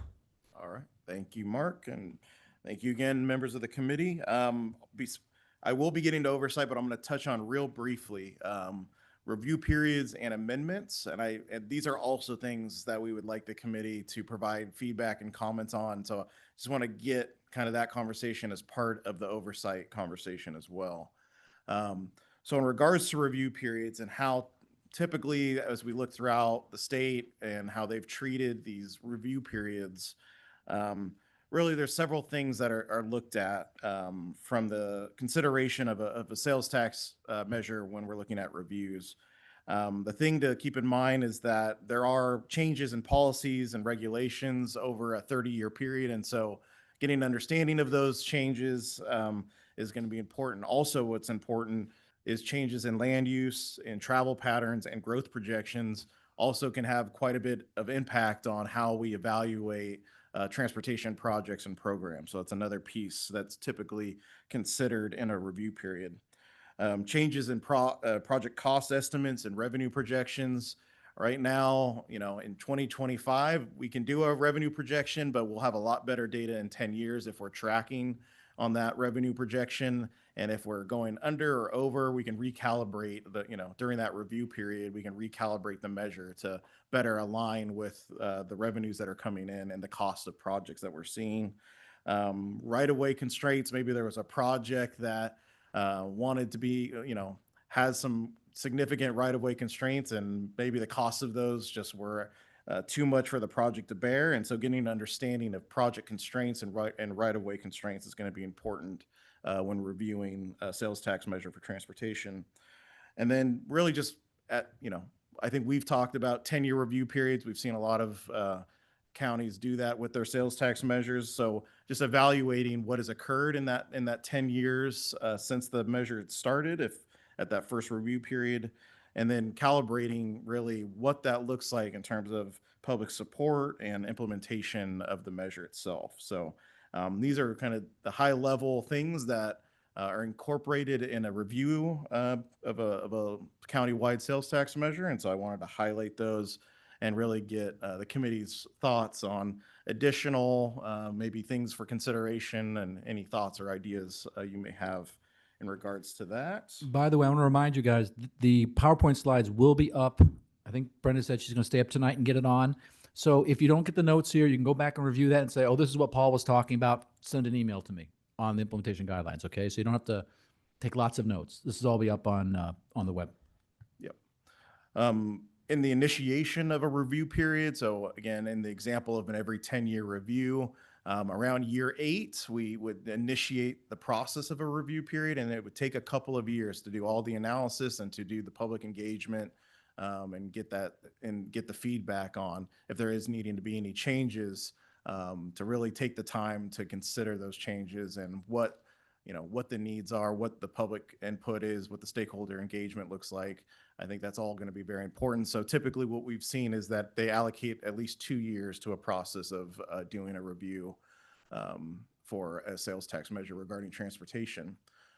Also, as part of the analysis, ensuring fiscal accountability, as well as the effectiveness of projects and programs that have been funded to that point during the measure's life cycle, just to get an evaluation of, are we on the right track? What can we improve when it comes to the programs that are funded by a sales tax measure? And then the review process will help determine if any adjustments are needed to really maximize the benefits for the residents and the users of the transportation network. So I will go through all these slides and then we can open it up, or if you want specifically to talk about review periods, we can do that. If not, I'll just go ahead and talk about amendments. This is related to review periods, as the 10-year review cycle that we see is really an amendment process that's mandated. So at year 10 and year 20, those essentially would be amendments to the measure, but they would be mandated to occur. In the current Measure C, there's no mandated review period, but there are several amendments that have occurred when issues have been brought up and there's been needed changes to certain programs.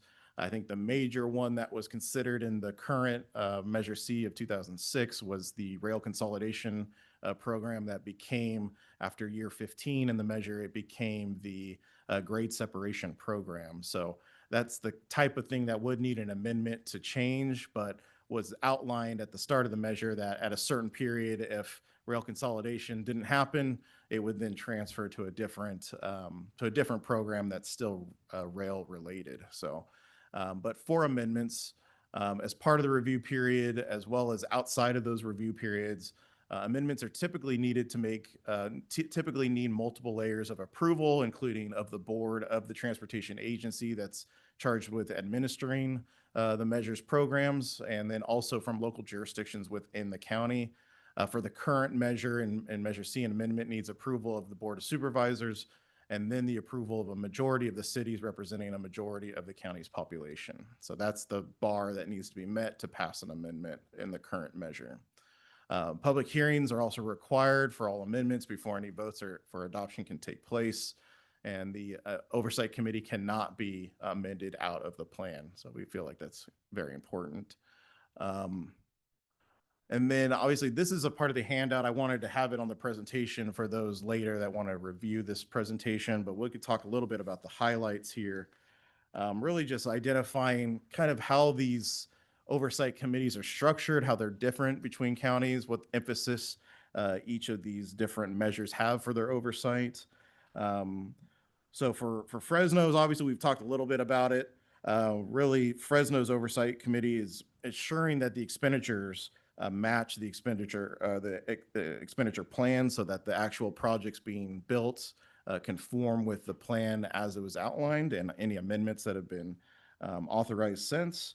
But the key note is that there's no explicit authority to hire its own auditor. So you'll see other oversight committees actually have that designation where they have their own independent process of getting an auditor. Oh, go ahead, Lee.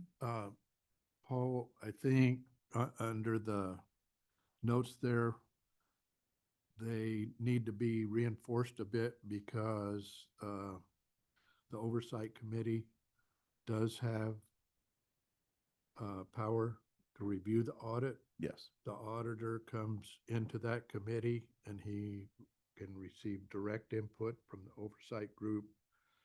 And if you look at how ours is written compared to the other measures on this list, I think our participation can be strengthened a little bit.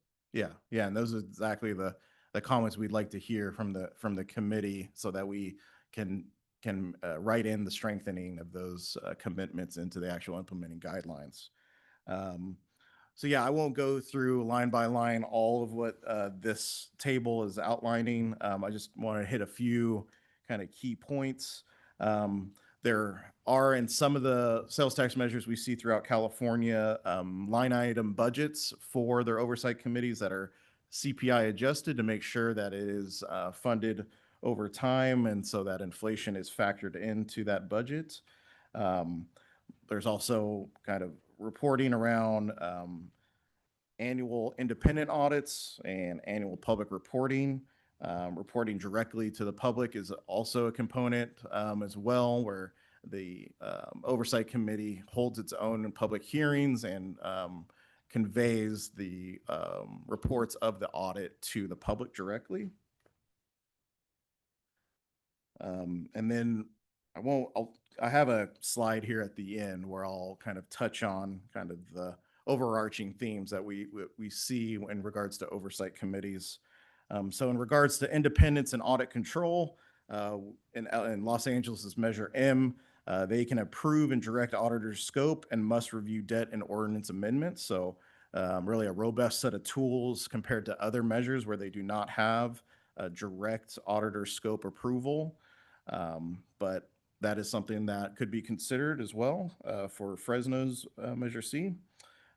Fresno, its oversight committee has really been geography based, meaning a representation throughout the county, while others, such as Los Angeles, has had an expertise based approach to how they put together their oversight committee. So former financial auditors or retired judges, folks that have looked at kind of these types of issues professionally in their careers. That's another way that potentially we can look at how we change the composition of an oversight committee. Paul, can I ask a quick question? Just when you say geographically, are they then like the mayor of Kerman says, I want this person, or just COG decides geographically So these people? the way it's currently structured is that we have openings that have a geographic point to them or nexus. And so a member of the community needs to apply from that geographic So region. they self-nominate. Yeah, self-nominate. Yeah, they apply for the positions, but they must fall within one of the geographic kind of boundaries that's set up for the committee. All right, in regards to reporting, so what we've seen in Alameda and Santa Clara County is direct annual reports to the public on spending versus the promises that were made at the outset of a measure. And then LA's Oversight Committee holds a mandated annual public hearing on their audit reports. So two things that could be considered moving forward. Meeting cadence and public access. So San Diego does a monthly public meeting with audit schedules, and Los Angeles meets quarterly. They have quite a large committee in LA that has broader power. So I think the quarterly meeting makes sense for such a large committee.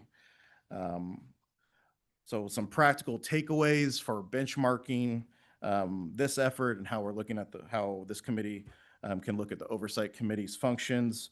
Really baking the powers into the ordinance and expenditure plan.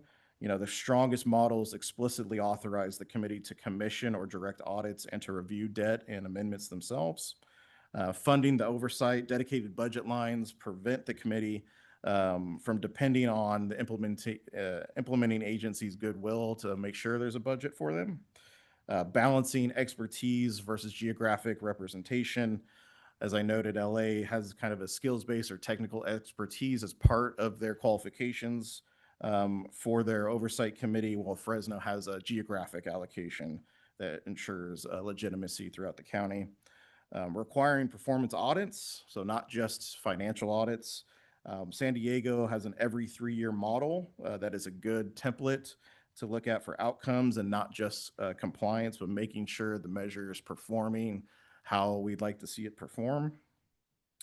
And then mandating an annual public hearing and web posting as done in Los Angeles, which institutionalizes transparency beyond just documentation that is typically provided from an oversight committee. And with that, I believe that's what I had for the oversight committee, for amendments and for review periods. I think we really wanted to hear the thoughts of the steering committee to get your input on that. So thank you. Yeah, so I think now we've got a little time. We've got about 30 minutes left, but we also have, because this is, we're following Brown Act out of an abundance of caution, there's also have to be a comment period. But the first thing I want to do is make sure the steering committee has some time to weigh into this. So what I want to do is go around the table and just whatever's on your mind about the oversight issues, just at this point. We're not holding this is the only thing. This is just the beginning of the conversation. So anything, maybe we'll start over here with Tina. We'll go around the table. What is important to you? Who's on the committee? You know, what their powers are, just some general insights so the COG staff can think about what's important to you. So why don't you start, Tina? Yes, and relatively briefly. So like a minute or two, just give the highlights of what you think is important. Okay. Please turn on your microphone if it Yeah. hasn't. Yes, please turn on your mic. Who appoints and who can serve? I think that it should be the geographic balance that we have. But I also think that we need to get people who are in touch with the community. So if you're an East Side city or West Side city or wherever, you know what's going on in the communities and can represent those people in a reasonable fashion. For the cadence, I think that I don't like the fact that we do monthly or as needed. That seems too like I don't know, slack. It's like it's not we're going to meet and we're going to have an agenda, and whether we do it monthly or we do it quarterly, I think it's important that the meeting is important and that the committee is there, that the staff, that there's an agenda, that like this taxi script thing could have been brought to the committee, as you know, and people could have had all the ideas that we've all been talking about. So I think having a meeting, having an agenda, and doing it on a regular basis is important. I think that we should do an audit, that the committee should do an audit, and I also think that we should do an annual report that is an annual report to the people, to the voters, not an annual report to the cities, not an annual report to the policy board, but a report that is for the people, to understand how the money has been spent that they have been paying. And the only other question I had, Paul, was what is there a time limit that members can serve on our Oversight? yeah, on our oversight board now? 8 A years. max of 8 years? Yeah. Okay. By the way, so if you would, when you go around the table, you don't have to say something if you don't want to now, but state your name so we have that clearly for the record. And I just want to kudos to you for starting us off such a great way. Those are exactly the kinds of ideas and comments we want. So go ahead. Joseph Amador, representing Mendota, California. And, Tina, I echo that too about the city, the committee.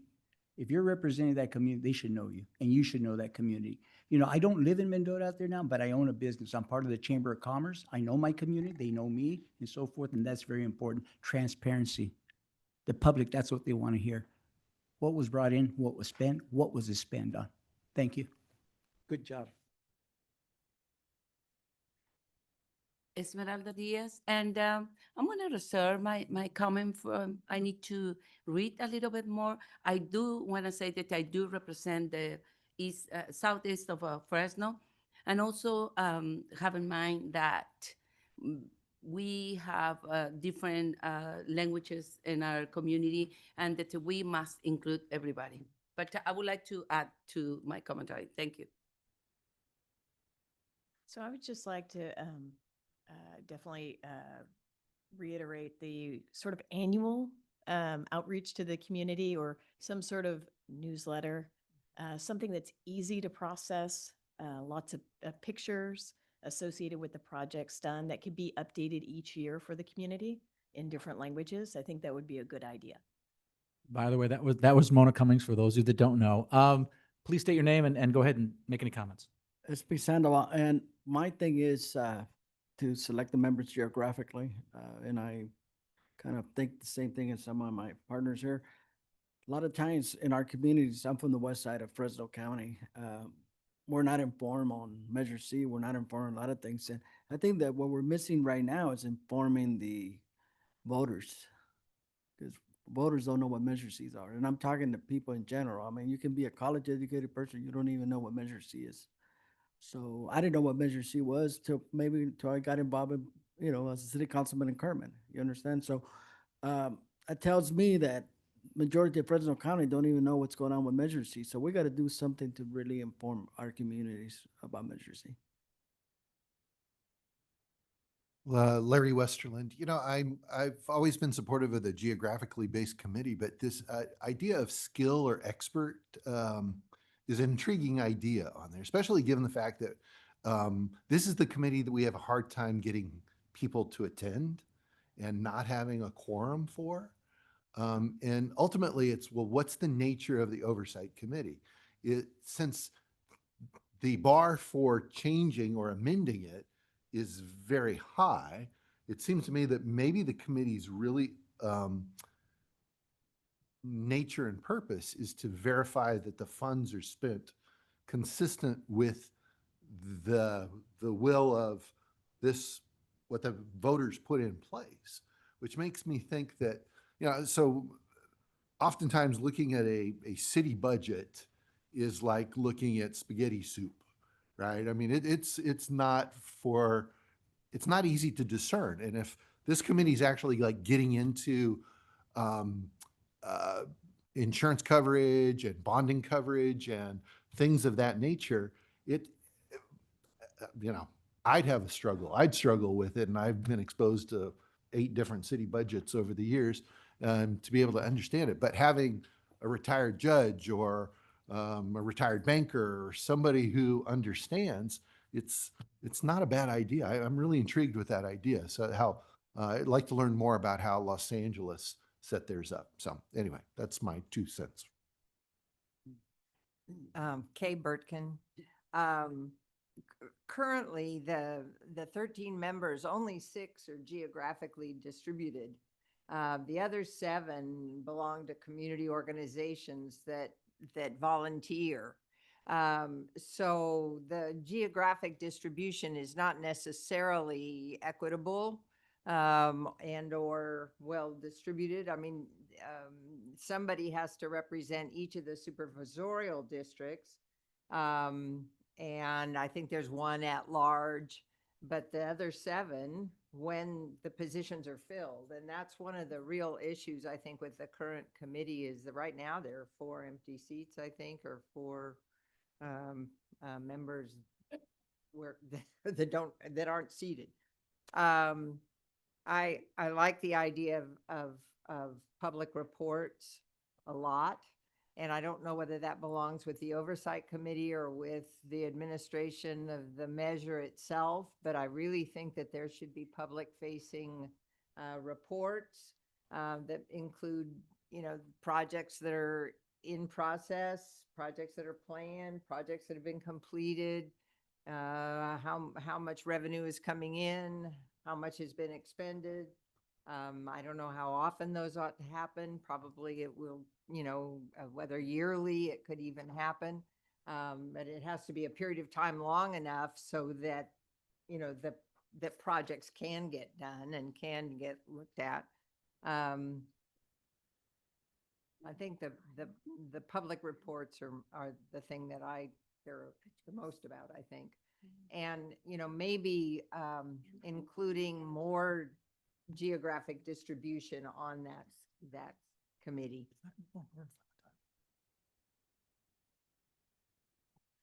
Darren Rose, Building Industry Association. I agree with Kay, Larry, everybody that's suggested ideas. I specifically like the importance of skill-based or subject matter experts.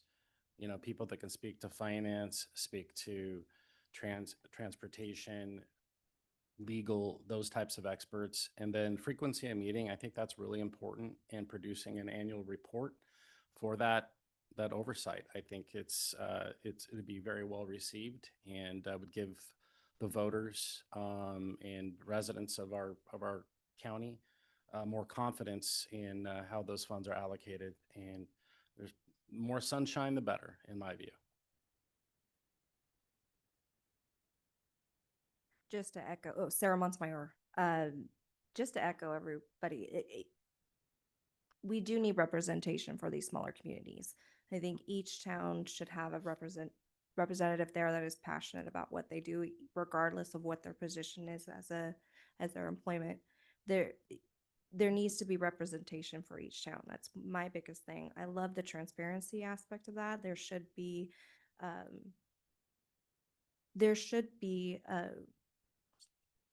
trying to think of the word, but we need to be more transparent with people. None of the people I've talked to, and I talk to a lot of people about this, they don't know what Measure C does. We need to make sure that the voters are informed about what we're spending this money on. And just to echo what Tina said, I agree with that. That's it. Sure, Mua. I agree with the points about transparency and a public database. For me, what I found really interesting and looking over the table was the term independent, or a version of it, was really explicit across the jurisdictions. There was a clear emphasis on independence, right, with the financial compliance, right, with the taxpayer oversight committee. Those terms were really interesting to me. I know independent appears in Appendix G of our Citizen Oversight Committee. So that was interesting. The other piece that was really interesting are some of the really actionable terms. Like Alameda has like a term about scrutinizing all the measures, and then powers are built into the Oversight Committee, like LA, right? They can direct the scope of the work of auditors. So I think building in those pieces, right?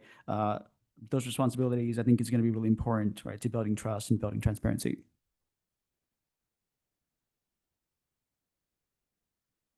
So on State your name, please. Gonna have it on the record. Lino Mendez. So my big thing on the oversight committee is, I know we have, like you said, a large portion of volunteers and nonprofits and everything, but I think it needs to be focused mostly on the people from the different sectors of the geography section. These are people that live in that community. They have a voice in that community. These are people that work in that community. I like the idea, a little bit of the experts, but at the same time, it still needs to be part of the people in the community, the geography. Those are the ones that have the voice. The nonprofits or the experts or a lot of these things that we talked about earlier, they're self-motivated. They have their own agenda. And so I believe that the community thing, whether it be picked by the mayor, by the council, by whoever in the community, it needs to be from the geography, in my opinion. Okay, very good. Justin. There you go. Justin Myers, I just wanted to echo what Tina and Kay and others have said about thinking about the transparency component, the public reports, the committee having a geographic basis. I also think there's having a skills-based component in addition to the geography is always helpful. One thing I'm thinking about is I get emails regularly from my city council member talking about the projects that are being funded and before and after pictures. And so thinking about, people have brought up the visuals, a lot of this is like, well, what are Measure C doing? And I think if we're thinking about the transparency, the reports, in those reports, whether it is something like this or a digital copy or social media, is having for the constituents really seeing how that money is being used. And so I always feel like when I read my city council members' emails, the before and after pictures really are transformative in terms of where I see where city money is going and how it's benefiting the communities directly. And so I had a question about the auditor. Theoretically, if the oversight committee had power to have an auditor look over things, is the funding for that coming from the like 1 or 1.5% tied to administration? Where would the funding come for their auditor? Brenda, will you have the answer to that question, or Paul there? Okay. Please go to the microphone. It's a part of the services and supplies in our budget, our annual budget. Consultants and the like are taken off at the top of the measure before the distributions are done. So that would come out of that. Thank you. Okay. Karen.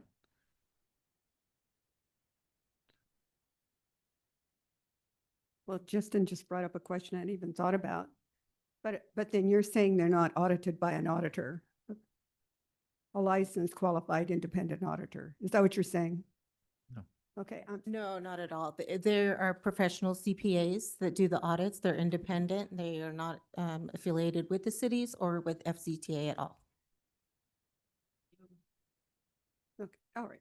But they're not contracted with or managed by the oversight committee, but the oversight committee reviews all of the reports. Okay, thank you. I just, her wording had me a little perplexed. Is there anything else you want to mention about the oversight committee that's of concern to you? Well, I don't have the answer to this, but the number one gripe you might hear is there doesn't seem to be any coordination of projects. So people see, just a quick example is there was a project done on McKinley Avenue, but it only went to the airport. And so now the city's going to pave the rest of the street. I mean, that could have all been done very easily in one big swoop, but there just doesn't seem to be any communication or coordination between street paving. And I think if they were coordinated, you could get a bigger bang for the buck, you might say. I like the idea of local representatives from the local communities, but I think a board of 13, having worked and sat on lots of boards, 13 people is almost unimaginable to accomplish much of anything other than a lot of complaining. So I'm not even going to ask you what you feel about a committee of 36, okay. 37. Okay, Mark? Yep, Mark Scott. Yeah, I've got a lot of strong feelings about oversight committees. I've worked in so many communities, and I've probably worked with a dozen or more oversight committees through the years, ballot measure oversight committees. I think their role is critically important. And it's critically important from the sense of just good governance, watching over how the public's money is spent, but it's also critical for the credibility of the program. When you're up for a ballot measure renewal, front and center, ideally, you would have a very credible oversight committee that the public knows about, that is standing there telling the public whether it's been done well or not. And I've worked in cities where both of those messages, either way, have applied.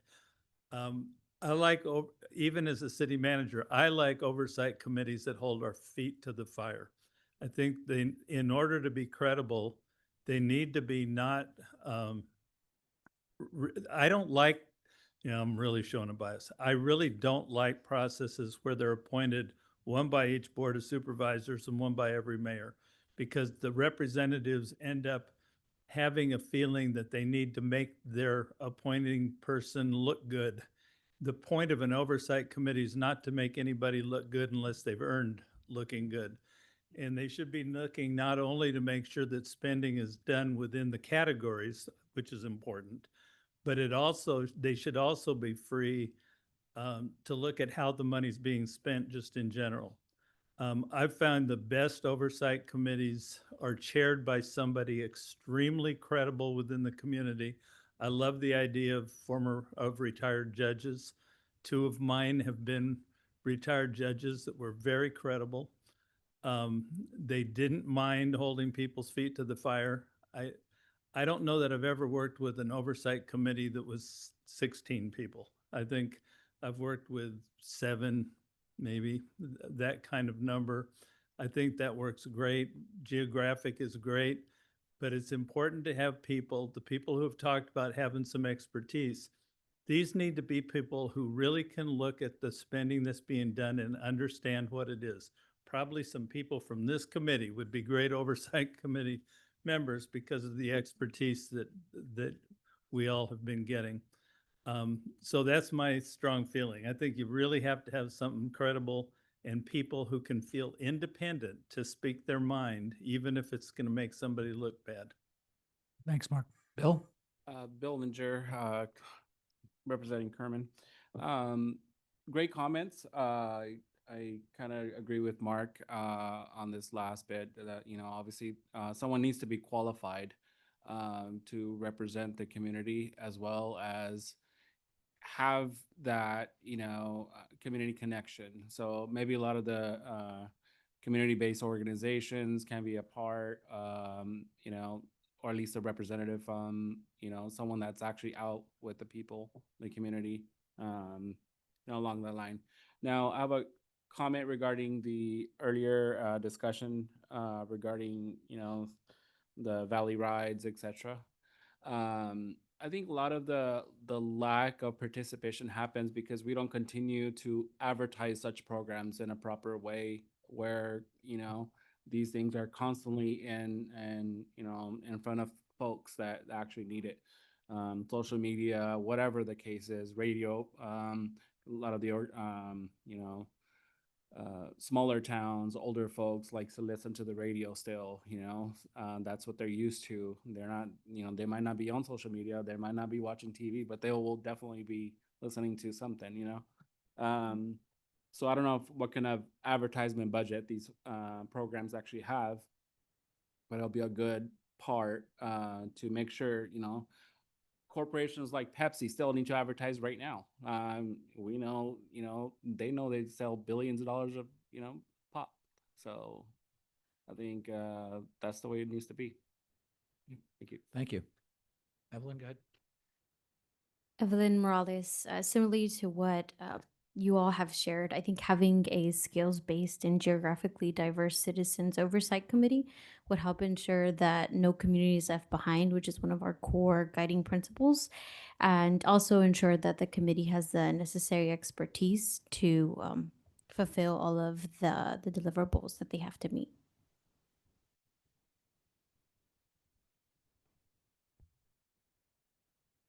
Yes, Oralia Maceda from District 2.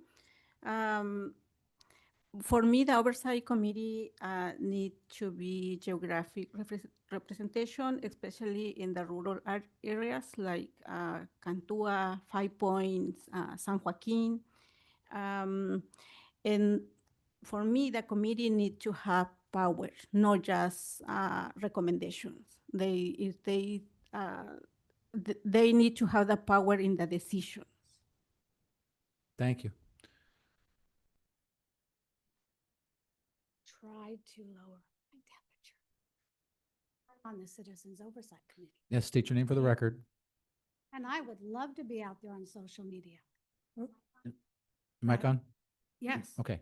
This is Gail Miller, in case people don't know. Yes. So I'm going to assume that you have, that some of the comments you made about the geographically and those people not being passionate about their community, believe me, they are. And I like the idea of having, I think that's a very good idea, but I also think we need expertise. My 20 years in transportation constantly is educating people on transportation. Just by the questions they ask, you can tell they know nothing about it, which is fine. I love to talk about what I spent 20 years doing. So, and a lot of the stuff, and we meet every month unless there's not an agenda item. There is no point in coming together to just visit. So, and usually we do. It's very hard to fill it. There's 13 spots. We have 9 people, but it's very hard to, and I don't know why. And maybe we need to advertise that more to encourage people.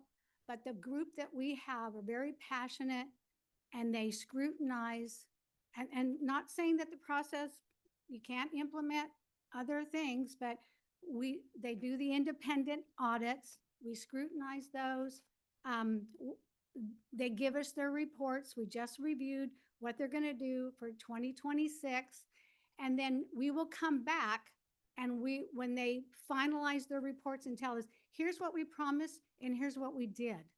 And we look at that and we make them do, when they fill in what projects we want, from street to street, what are they doing? And I would love the idea of having it on a website, put all your projects there, talk about where you are, how much you've spent. I think that's great. I did that with our shop program at Caltrans because most people didn't realize all the things that we were doing out there. So, and I served on 5 boards, 5 COG boards, and every month I talked about our shop projects, what's happening in your community. And I mainly did that because if you're going to do some kind of street sidewalk improvement, or maybe you've got some kind of a pavement project that's adjacent to ours and we're going to be there about the same time, or maybe not, let's adjust. Let's do one project, put our money together. It saves time, saves money. So anyway, we have a great oversight committee and we're very passionate. And I brought in some things that I thought, hey, we need to go back to the city, go back to the county. We want to know more information. What do you mean you had some administrative costs? Do we even cover that? Well, yeah, certain things. So we hold their feet to the fire. Oh, I'm not saying it can't be improved. I'm all for that. well, I want to thank you. Gail, I want to thank you for your service on the Oversight Committee because that's a tough job. Adam? Adam Holt, representing the city of Clovis. The handout that was out today, the 2006 Measure C Citizens Oversight Committee, this is what is currently being used. Yes. So I think it's pretty solid. I think the idea that the meeting frequency being prescriptive, because it's not in here, with some minimums. I think whatever emphasis can be done around a public annual meeting to make it as transparent as possible. And the third thing I would recommend that we consider is something in the selection requirements also being prescriptive about if you had to have a tiebreaker between 2 applications, subject matter expertise should win out in the areas that the oversight committee should be focused on. Okay, thank you. Mandeep? Mandeep Chahal. I was going to say, Tina, thank you for starting us off because I think you said 90% of my thoughts right off the bat. I just had a couple things adding on after listening to everyone. The one thing that stood out to me was just really important to have the separation of administration and oversight reports. I don't think that it should be one or the other. It should be definitely separated. Direct annual reports on public spending and promises, it was really key to me, along with annual public hearing. But those hearings should just be culturally appropriate, accessible. We talked about websites. That's not accessible in like Mendota where there's Wi-Fi issues, right? Gail, there's no judgment here, but you mentioned that sometimes you guys have nothing to do. There's no agenda item. Why not have public town halls about what the oversight is doing, what they are reviewing? That's accessibility to me when you're going out to the actual communities and saying, this is Measure C, this is what the oversight has done. That will give you a monthly agenda item to do and host. After today, the conversation about over and under spending has come up. Not something I'd thought about before either. The review and reporting of that should be a priority about why are we overspending or why are we underspending and money being allocated somewhere else, especially since we're putting such an emphasis on it right now with this committee. Another thought I've had when I was doing my homework was the public accessible database on projects and outcomes. I know when we did kind of our town halls with the Punjabi Sikh community, a lot of them just did not know about projects. What does this money actually represent? What are they doing with this? And we gave some, generic big projects that were done, but just having access to it or having a database that someone can just go look up would be nice. Let's see. I really think it's important to have geographic and community voices on oversight committees. I actually like the steering committee a lot. I thought we were a good representation of who we represent in Fresno County. So even a committee like this, it may not necessarily need to have 13 people if we can't even fill 13 seats. So maybe make it smaller to 9, but have a good mix of who we are geographically. And it doesn't need to always be area experts, but I'm not an area expert in anything, I would say very specifically, but I know my community. I know West Fresno, and that is my expertise. Okay, thank you. Jen? Jen Guerra, representing City of Keensburg. I like everyone's ideas. I like community-based members with no financial conflicts of interest. And also, I like the idea of having a combination of community members and professionals in the industry. I like the idea of social media and website engagement with the community. promoting transparency, building public trust, engagement with the community, provides feedback to community, ensures funds are used as voters intended, and reviews audits, projects, reports, and basically acts as an independent watchdog. Thank you. Lee? Thank you for bringing this issue up. I have comments in two areas. First of all, I've been on the Citizens Oversight Committee for 8 years. Last 3 as chairman. You continually get people who say they haven't heard of Measure C. There is an annual report that's produced for the public. There is an annual report from the Citizens Oversight Committee that's in that report. I've written several of them myself. These go out. We retain boxes of them, and you still get people that say, I don't know what Measure C is. So you still have to apply yourself a bit. So that's, as far as the role, we've had programs brought to us and rejected them because they didn't meet program. We've had city projects come and they didn't provide all the information. We reject them and send them back for more information before they can be approved. They have to get our approval before they can go forward. Those are some of the things I've been involved in personally. Second item,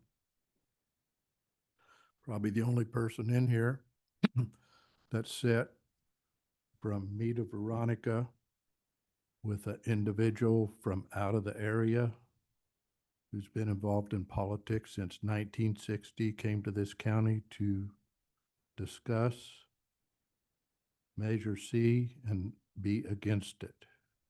And I'll tell you what he said. Some of the items that should be in the interim guidelines. Funds should not replace any general fund dollars.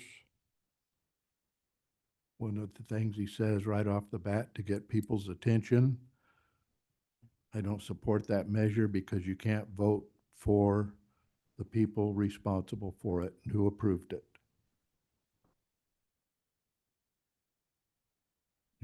The program needs to be approved, the truth. And he accused this measure of not telling the truth, which I don't think that's correct. I think they've been very truthful throughout its history. And one of the other things that he mentioned, and we're kind of hanging our hat on interim review, and that's a trap. So you have to be aware of how you do that. He said the measure needs to identify what you're going to do so it can get support of the voters specifically. Okay, if you put off your decisions to an obscure committee that nobody knows who that's going to be when they're voting for it, there's an opportunity for some negative comments.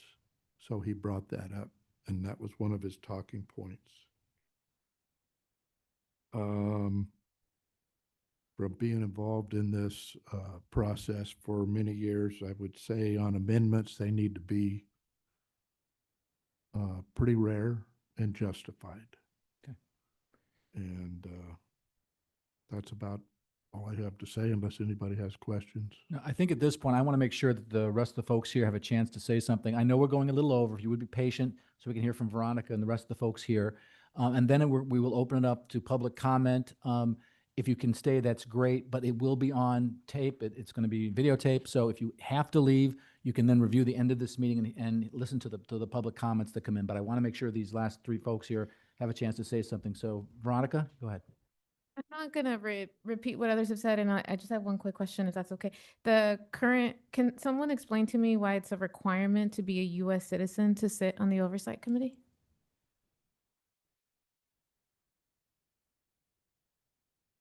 That's a question to staff or whoever wrote the 2006 measure. A steering committee wrote the 2006 measure. I sat in a young staff, but it was a committee, subcommittee of the grander one that wrote that. I would recommend removing that, given our county and who we represent.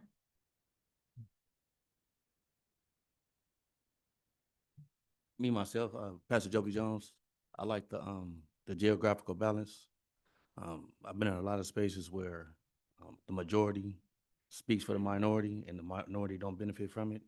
So being able to sit at the table and at least speak up for your community and not receive crumbs, right? To feel like you really being a part of it, I think that's a big point. And then the conflict of interest, I think that needs to be really big, because there are a lot of people who are here and they were making a lot of noise because of what they wanted and not so much of what the community needed. So we need to have that conflict of interest and make that strong and solid. So those are my two that needs to be addressed. Okay, Sabina. Sabina Gonzalez, and I have 4 little buckets. I think on the expertise front, I keep hearing people talk about expertise, and it sounds like we're assuming that only the expertise that a judge or a judge would have would be would qualify you. I think that there's some CBOs that are really that have a lot of proximity to populations that are impacted by transportations that also have expertise, and that should be weighed equally in terms of what kind of expertise and subject matter knowledge actually can have a good impact on the process. There's also, I agree completely about the conflict of interest. I think it's, if we are truly going to have an independent body, then there does have to be very strong conflict of interest rules. For the performance review, really would love to see the overspend, underspend analysis added to the review process. That seems useful if there's going to be amendments made. And to keep the oversight committee responsible for having the power to have a say on amendments before they happen, obviously. And then the geographic balance question, I agree there should be geographic balance for sure. There's a difference between geographic balance and geographic representation. And so I guess we can continue to talk about that, but those are 2 different things. I think that's it. All right, just holding on for a few minutes here. Number one, thank you. This is exactly what I was hoping would happen. This has given COG staff terrific direction on how we can improve the current oversight model. And so I want to thank all of you, Tina, particularly you, for starting us off in such a good way. Really appreciate it. Now remember, this is an iterative process. We're going to keep working on this and other parts of the implementation guideline as COG staff drafts these things and sends it out, probably through me, to you. Then you bring back comments, edit this, here's what I want to do, and I'll send it back to the COG staff to redo it, send it out again. We'll just keep going back and forth till we get this thing to a point where 70% of the people feel they're comfortable with it. With that, I want to go over, I promise you I do this, so just one quick, I just want to go over the timeline again. So we're going to start the iterative process and the implementation guidelines today. You started the process. We are going to have our next meeting in I might have said 1 week to some people, it's 2 weeks. Our next meeting is on the 29th. You should receive an agenda for that meeting on Sunday, the 26th, if I'm doing this right in my head. The 26th, you'll receive an agenda. 29th, we'll have the meeting. And then we're going to try to see if we can vote on general category allocations at that meeting. It is important that you be there in person because that obviously has been what a lot of this has been aiming at for several months. So please be in attendance. This is, since we're following the Brown Act out of an abundance of caution, you cannot vote online. You have to be here in person. So that is the 29th. Just for your knowledge, on the 30th, the COG Policy Board meets. We would plan to give them an informational meeting, if everything goes according to plan, about where you, the committee, sit on general category allocations. We then would continue work on, the next meeting for the steering committee would be on November 6th. We're continuing to work on the implementation guidelines. Would also discuss the poll results at that point. They should be back by then. We're then going to spend the next few days just finishing up the implementation guidelines, hopefully, and then set out another agenda for the 13th. The last meeting, hopefully, is November 13th, where we'll be talking about final approval of the complete package, both the general allocation and the implementation guidelines. So then we can then report this to the COG Policy Board your recommendation of a consensus Measure C on the 20th of November, which is when they meet. So but with that, we're going to keep it open for public comment. I'll stay as long as I need to. I understand that some of you can't stay. That's okay. I really encourage you, though. The public is here for a reason. Please take a moment if you can't stay here now, to review their comments, because they're also trying to give all of us input how to make this a better measure.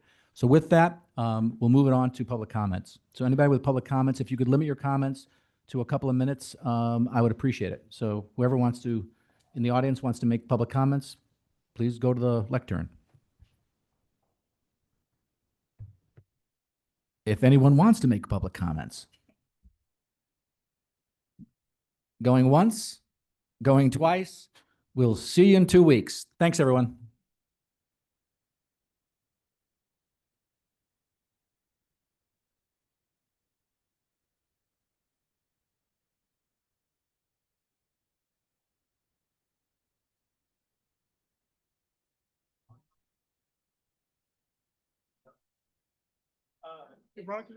Question on the.